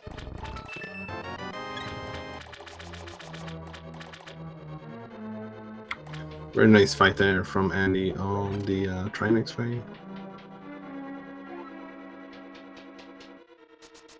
And Buane is just rushing through Swamp Palace, and this is gonna be his 7th crystal, actually, and it's a pretty nice place to be at, heading over to Ganon's Tower, because it's very close to Swamp Palace, and you're gonna have the portal to go to Light World already, or actually you have one over at the well, north of Link's house anyways, because to beat that guy, I guess. Yeah, really convenient portal. He could also just walk back into his mirror portal and then save and quit from there. That'd bring him to the top of the tower. Yeah, that makes even more sense. Kind of a cool thing in inverted. that, like, you know, your saving quit point if you've defeated Agate and have the mirror is like literally right in front of where Ganon's tower is in inverted. Mm-hmm. I'm a little bit maybe not disappointed is not the right word, but it would have been interesting to see both our runners going to Ganon's tower without the silvers, because that can make Ganon's tower in inverted pretty interesting to route as well. Say you get an early big key, you might just go up the tower straight away, hope to get the silvers on the way, and if you don't get it as soon as you're done with Agate 2, you get placed right next to Ganon's tower again, so you can just head in if that's the case. Yeah, but yeah, I mean, Buane has 7 crystals now, so I believe we play some form of a game, right? oh yeah. So what's this game about here? Yeah, there's 22 locations in Ganon's tower where the big key could be, and well, this is gonna be a very short game. Maybe we should have started earlier, actually. Yeah, we're gonna have to stop it. I didn't anticipate the saving quit, even though we talked about it. My bad. But yeah, I hope you were quick at getting your guesses in. Anyways, there's 22 locations where the big key could be. We saw one already. Buane is gonna go through them until he finds the big key, and then we're gonna head up Ganon's tower. So we've seen 1, and this is going to be 2 through 5 here.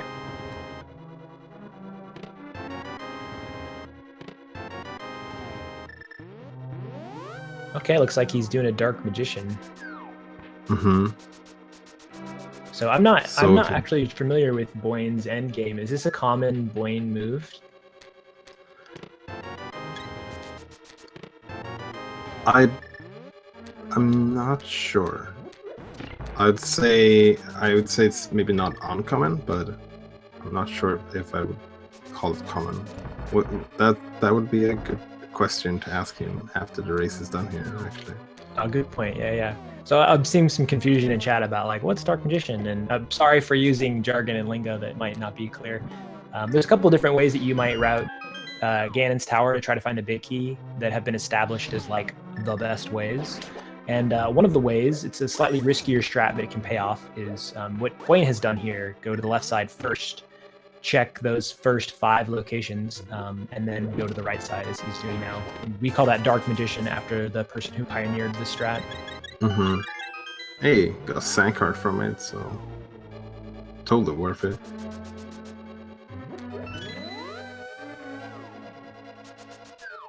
Okay, doing a little bit of a semi-half magician there, just going to the right side, the compass room, to be able to have guaranteed to have that small key to go over there, and then heading over to full left now. So Yes. normally in a Dark Magician strat, you would see the runner go full right instead, but this time around we see Buane is just making sure he gets the compass room before he has to go full left.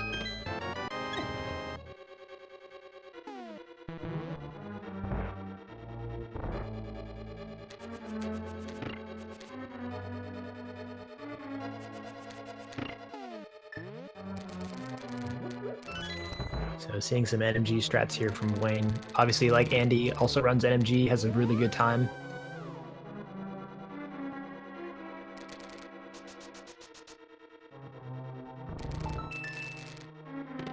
And there's the big key. I'm not sure what number that was. We're both trying to count in our head. I think that was 13, Yeah. but let me double check.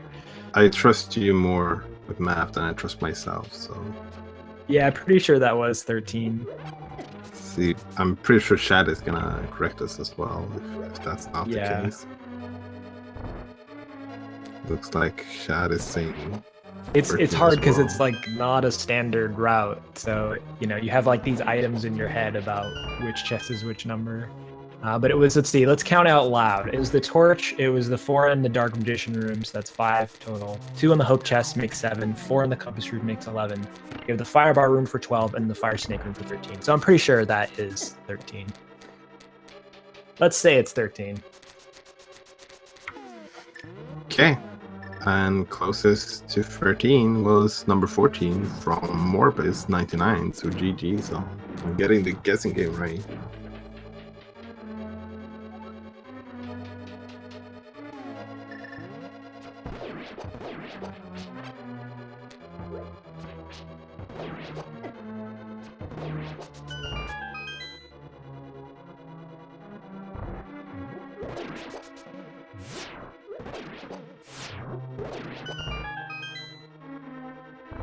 So swordless gauntlet is kind of interesting. A lot of your strats that you might normally rely on, again, Buane being an NMG runner, are kind of different. And Andy, I just realized, having to do the hammer biddy fight using the safe corner strat to defeat him with the hammer because he didn't pick up the silvers in the mire shed. Hopefully he'll go over and pick those up now. Yeah, definitely hope so. Would have speed that fight up for sure, but it makes sense to go in first. So yeah, looks like no, Andy.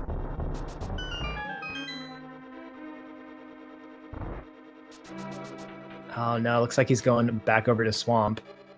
Yeah. So, I mean, I was about to say this right before Buane picked up the silvers, actually, but I was about to say that it's a common thing you see in Swordless where if you don't have the silvers, then you kind of treat it like go mode anyway, and you just wait to see the hint on Ganon, who will tell you where the silvers are. Yeah, that makes sense as well. That's the OG of hints, Ganon himself. Yeah, the one who, according to the randomizer lore, mixed up the locations in the first place. But I think in this case, he'll say silvers are in the Dark World, which could be a few places. It could be Purple Chest, Hammer Pigs, I don't think we've seen. So it won't be a very helpful hint, even. But does Purple Chest count as Dark World? Oh, good question, because you turn it in the Light World. I'm actually not sure. You're probably right. It's probably Light World. I'm not sure, actually, because... Yeah, I'm not sure if Smith and Purple Chest counts as Dark or Light World. Just makes sense it would count as Light World, but...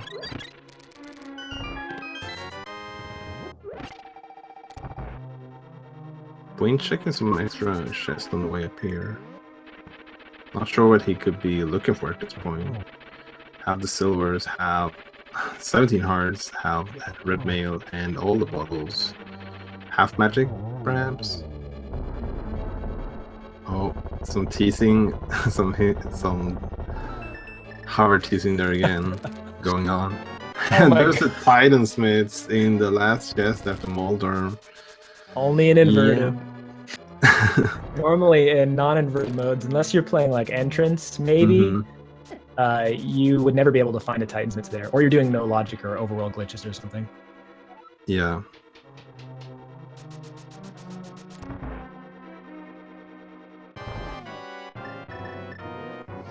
So here we see the Bugnet coming to play again. I'd say this fight is more important to have the Bugnet than the Aga 1 fight. It's the hammer fight on Aga 2 is really rough sometimes. Yeah, luckily he's got a ton of hearts and red mail, so unlike Andy's fight where he had like a single heart, you know, and blue mail, he should be pretty safe here. Yeah, I really like the strat that Buane is using with the Bugnet here. Is like standing with his side to Aga and then shooting the Bugnet. Huh, instead I of wonder facing Aga. Oh, it looks like it changes. So if you face up, then the hitbox of the Bugnet starts to the left. So now he's facing down, which makes it start to the right. So it's just ensuring that... Yeah, interesting. So he's just manipulating where the Bugnet will start its swipe. That's really cool. That was a really good Aga fight as well. I think he even got in a double hitter. And he's trying to catch Ganon with the Bugnet. It's pretty good against Aga, but not against Ganon, unfortunately.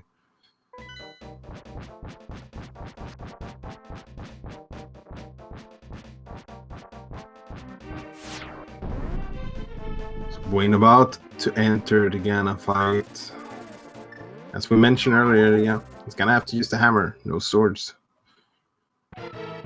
So it's a little bit tricky if you have never done this fight before, but once you do it a couple of times, it starts to become like it's not the worst fight in the world.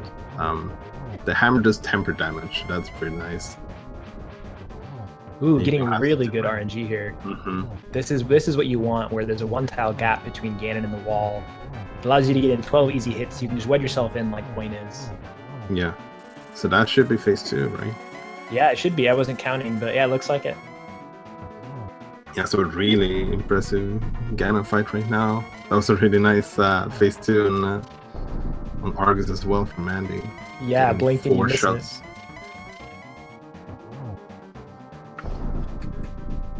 So that's I think maybe the only way to one cycle the Argus phase 2 without the sword.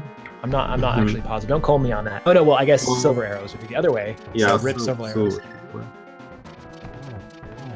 Nice double there from Buane with the silver, so only needs 2 more.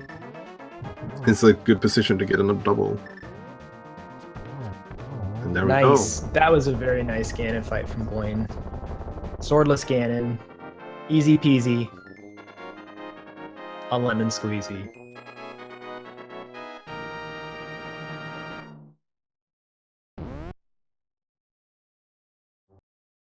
All right, so that will make it a win for Buane with an official SRL time of 1:41:01. Get your GGs in chat. For Buane, this means that he's had a win against one win against every of his opponents so far in the group. So that's 5 for 5 for him, which is a great way to start it out, especially as a second seed. So good job to him. Yeah, for sure. That's about as good as you could hope for.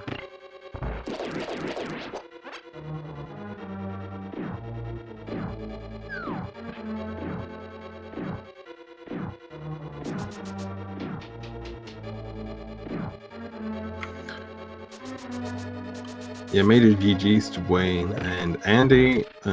After all the mishaps that happened, is soon gonna be in GT as well. So he's definitely done a good job to patch things up, even though we had a few unfortunate things happening throughout the race. Yeah, I think he made up a lot of time with his, like I was calling out before, maybe some of his overworld routing, which is so different in Inverted. And I know Andy has been playing a ton of Inverted, so he might have really struck on some new overworld routing meta that was really interesting. So definitely made some time back up, but it wasn't quite enough to make up for things like an Agada. But it looks like we have Buane here ready to join us for an interview, so let's pull him in. We're joined by Buane, the winner of this race. GG's, man.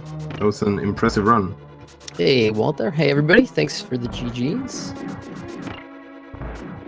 So, yeah, very well done on this race. I see that Andy was discussing the seed with you a little bit in SRL, but you know, even apart from the deaths, I think you performed really well, and yeah, really well done. So this makes 5 of 5 for you with a win against each of your opponents in the group stage. How do you feel about that right now?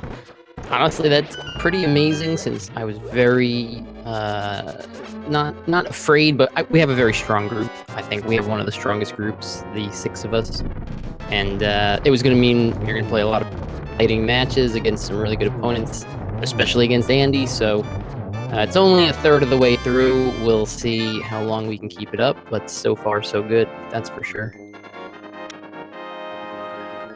Yeah, 5 wins definitely puts you up there. And I mean, your second seed, you very easily could have been the first seed in the group. So yeah, I think 5 wins is a great start towards getting into that top 32. Is it 32 or 36? It's one of those. I think it's 32, but yeah, it's I'm not going to complain about any wins that I can take off of anybody in this group, much less having 5 for 5 so far. So, so far so good, like I said. So, any thoughts on what you might pick for match 2 against Andy?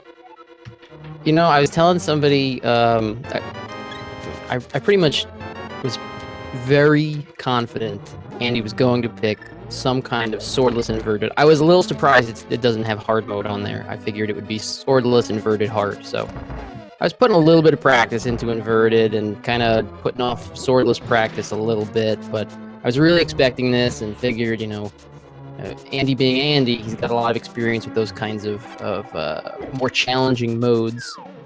I'd probably lose and then have to figure out with the win. I feel like maybe we just run it back. Let's do another swordless inverted.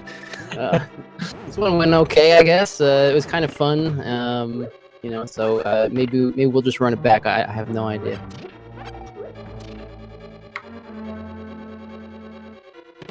Oh, and we just got to see that apparently the flute was on a pedestal.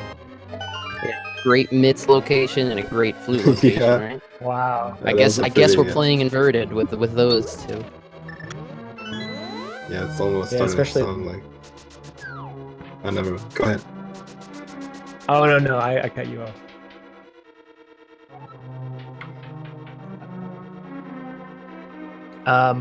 Yeah, I had another question for you. Oh yeah, right. It was the Ice Palace play. So crazy play, I think, in my opinion, to go to Ice Palace. What was the thought behind that? I really didn't have much left. I could go into Eastern with no bow. I could go into Pod with no bow, and I think I had the 2 desert area checks that weren't done. But other than that, I didn't have anything else. And those super early flippers that didn't give anything, super early fire rod that didn't give everything. Really early in the seed means the hints are worth a little bit more than they normally would be worth, so it didn't seem too crazy. I'd be lying if I said I was feeling good after the first 2 items were garbage, but it wasn't super early in terms of what I still had left to do. But yeah, I could very easily see, you know, going into Eastern Palace, going into Pod, not finding anything. This was more of a, I guess I haven't played that many inverteds, but the ones I have played seem like they're really trying to give you go mode as soon as you can get into the light world. So this one seemed a little bit trollier than the few practice seeds that I'd played. Actually, so we were speculating the same thing too about Ice Palace. You know, like the early items can signpost. But in fact, the fire rod was logically required for Aghanim, so it maybe wasn't quite as strong of a signpost towards Ice Palace. That's But true. I forgot And about flippers. there was one thing, I think the Cane of Berna was right before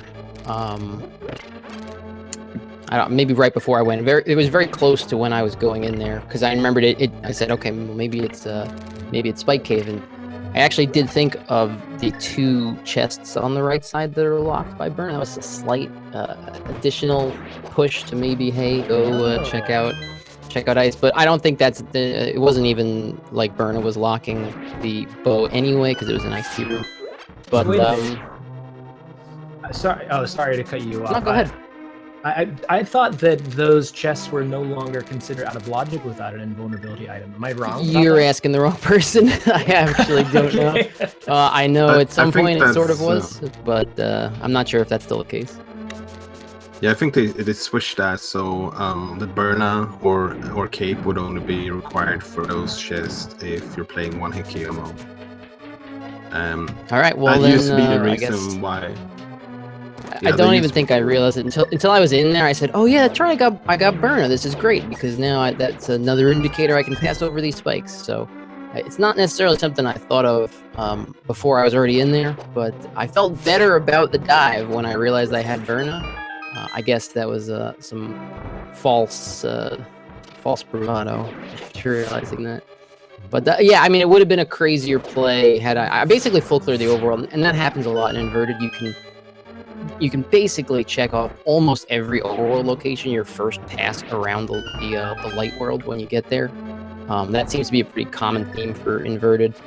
Not only do you have a lot of items when you land in the light world usually, but the way that the world is kind of changed around gives you access to even more locations, like some of the mirror locked spots. So yeah, I did one trip around the world and then said, I don't really have anything I want to go do, so I guess I'll do Ice Palace because it's so early, maybe these hints will help. Yeah, that makes sense.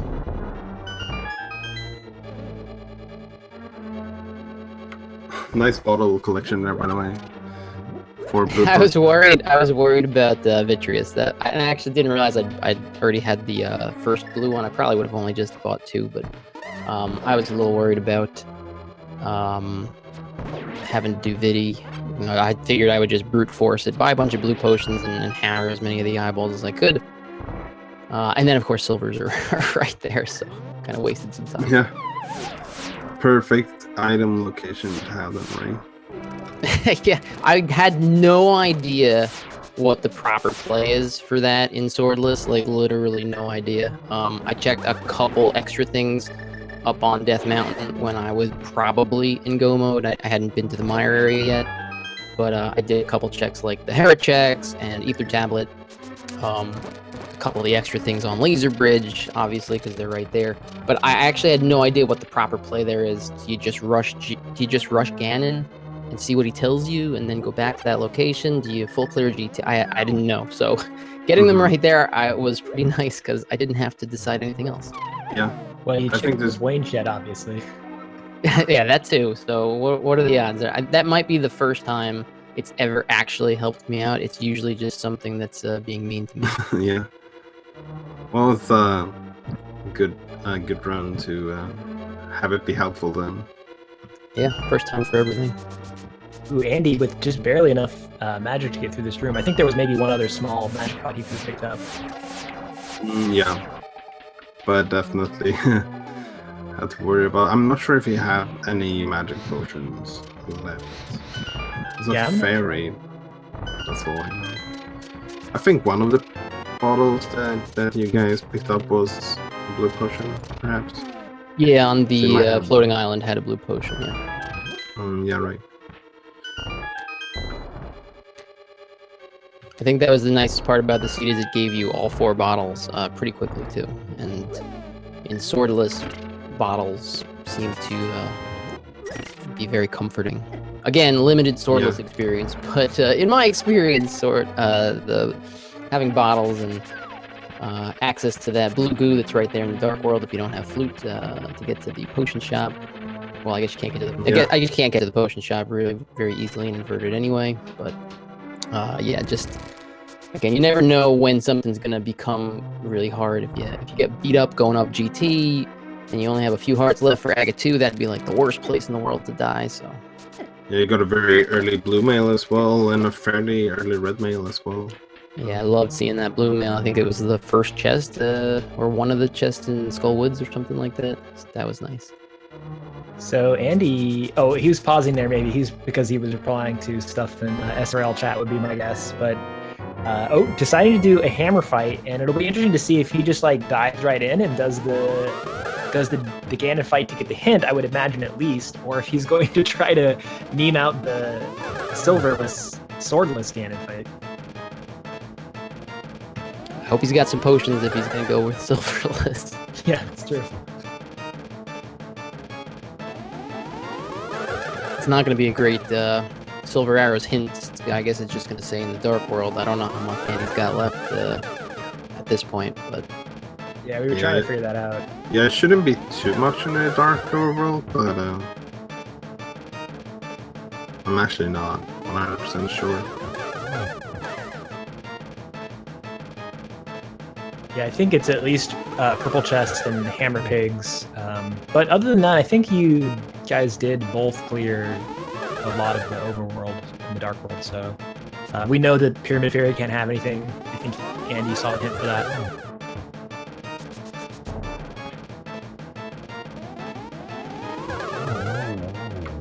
So a nice Hammeraga fight. The Hammeraga fight is is a pretty rough one to do sometimes.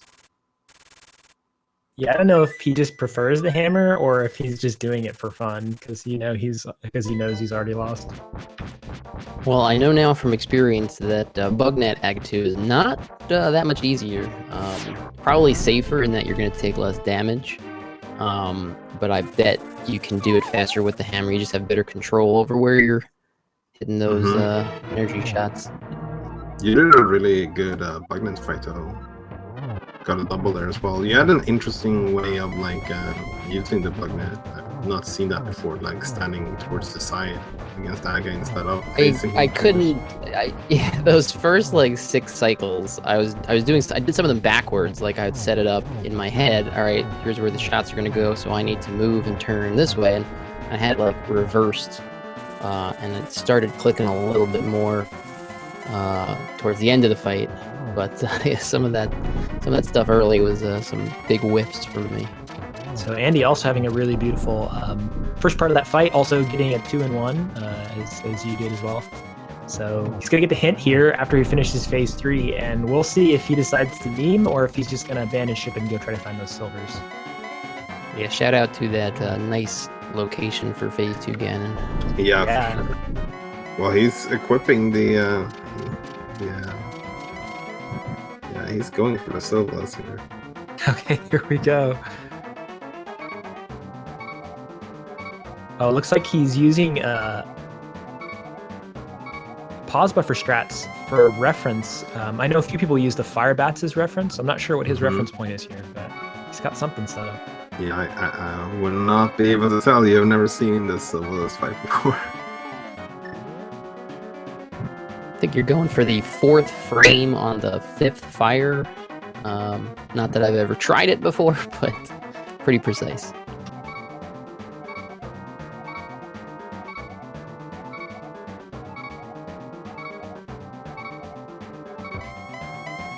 Ooh, just missed that one. Looks like, because I think probably the hardest part about this strat would be, finding the frame is one thing. It's not that difficult to pause buffer, but then you have to press Y, right after unpausing, which I think would be the harder part.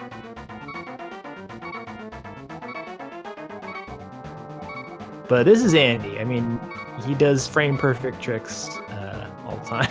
So.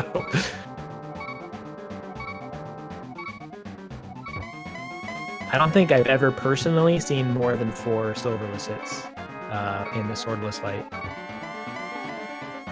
And we haven't got one yet, which is not surprising to me. Yeah, this is. Try to do one there without the buffer. I think he knew he was just going to miss it, so he just decided to let his frustration out. Let it out, Andy. Let it out. So what's oh, there's a hit. Oh, That was a hit for sure. What's your thought about the tournament in general so far, Buane? Oh, the tournament's been a ton of fun.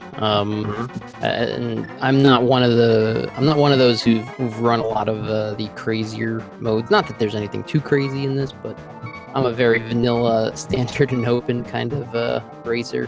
But it's been great having some experience and seeing people do races. We've had just some off, not in the tournament, but just some practice, casual, 10-person all dungeon sanity races, which is pretty crazy.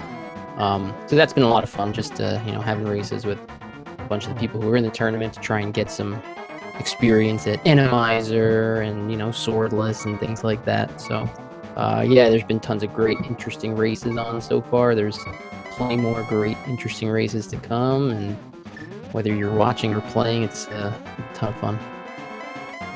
Yeah.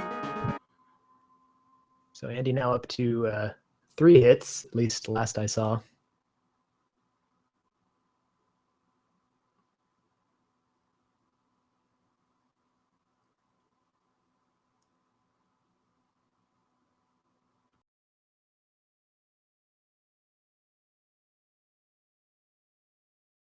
Looks like we're having a little bit of stream issues, so hopefully we'll get that stream back up here.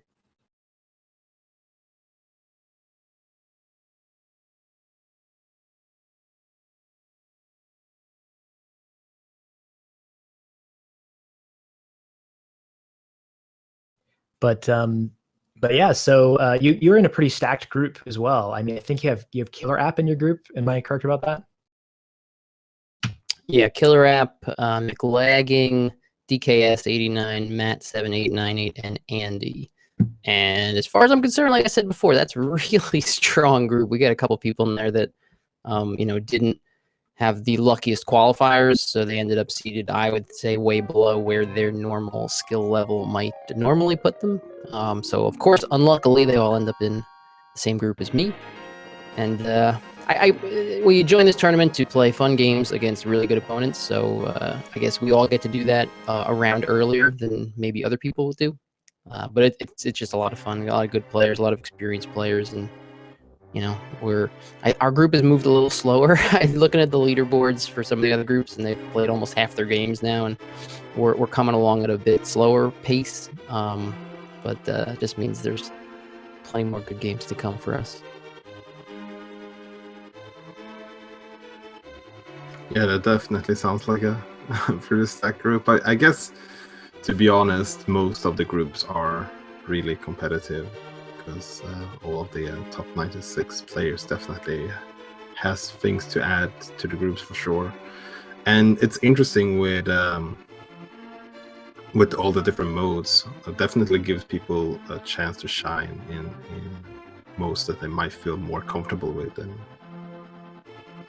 just open or standard. Exactly, it's a learning thing, you know. Just there aren't a lot of experts at a lot of these different modes, so it's giving people a chance to learn some new modes and letting the community as a whole figure out, you know, like what is the best way to, you know, do XYZ in this mode.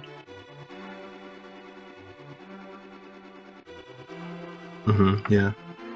So looking at Andy's stream, looks like he accidentally cut it short, he's saying. So he might have accidentally discarded the rest of the stream since it's on a 20-minute delay. So unfortunately, we don't get to see the rest of his Silverless Ganon fight, which I was really excited about. Yeah, that's very unfortunate. So does that mean that Andy finished it?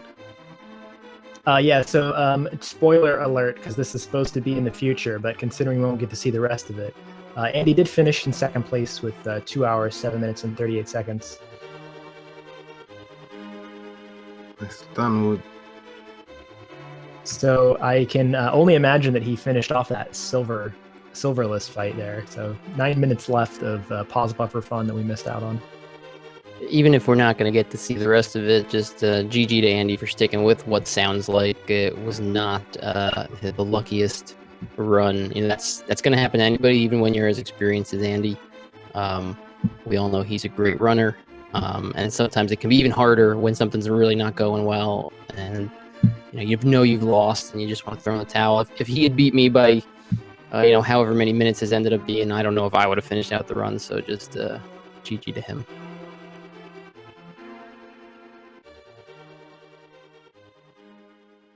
Yeah, for sure. Yeah, it was definitely a little bit of unfortunate mishaps that happened for Andy, but it was a very interesting race to see. Yeah, I think, you know, of course, we all want to see a close race. But even if it hadn't been for that mishap, you know, I just want to make it clear to folks at home that that's not the whole reason that Buane won. Of course, Buane is an excellent runner himself, and showed that off with his boss fights in Cool Tech. So yeah, watch out, because like I said before, I've said this a couple times during the stream, he could have very easily been in one of the top seeds in a group as well. So yeah, good job on your win. And coming up here, let's see what we got after this. Looks like there's a race just started between Sabotender and Megawa on SG4. So that one will be interesting. That's Ganon inverted randomized sword. So pretty similar game mode, except for they will actually find a sword at some point in the race, hopefully. I mean, both our runners had tempered at the end of this. Technically, actually, I think Buane found butter at the end, didn't you? I don't think on the ether tablet. Yeah. Ether tablet was a sword. Yep. Yeah, but you didn't do Spike Cave, right? I did not do Spike Cave. No. Yeah, so that was also a sword. Not that it really. Oh, maybe you're right. I think I only found 2. Yeah, I think I only found 2. It was the knowledge of tempered for you guys, but yeah, it was only my second sword.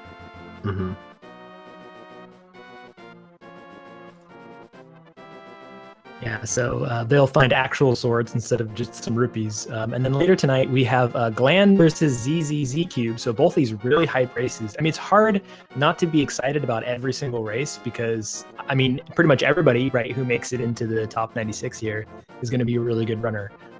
Very excited about this one, too. All dungeons open swordless key sanity, and that's going to be on SG3 at 9:30 EST. And actually, I just realized I'm doing my math wrong here because I'm on the Pacific Coast. So that Sabotender Megawatt game is already mid-swing, and the Gland ZZZ Cube game is starting 8 minutes ago.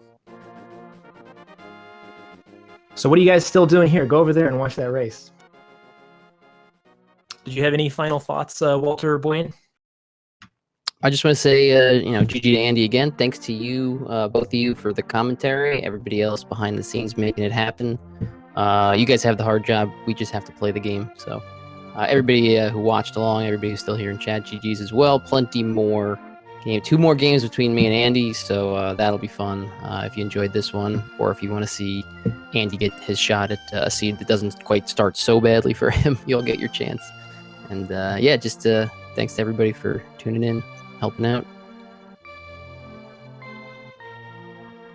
Yeah, I couldn't have said it better myself. And like specific shout outs both to Buane and Andy. Follow both the runners if you haven't already.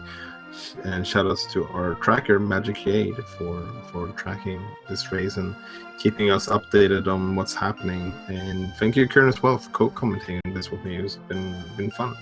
Yeah, it's been a dream. So yeah, thanks for watching, everybody, and have a good night, and check out some of those other hype races.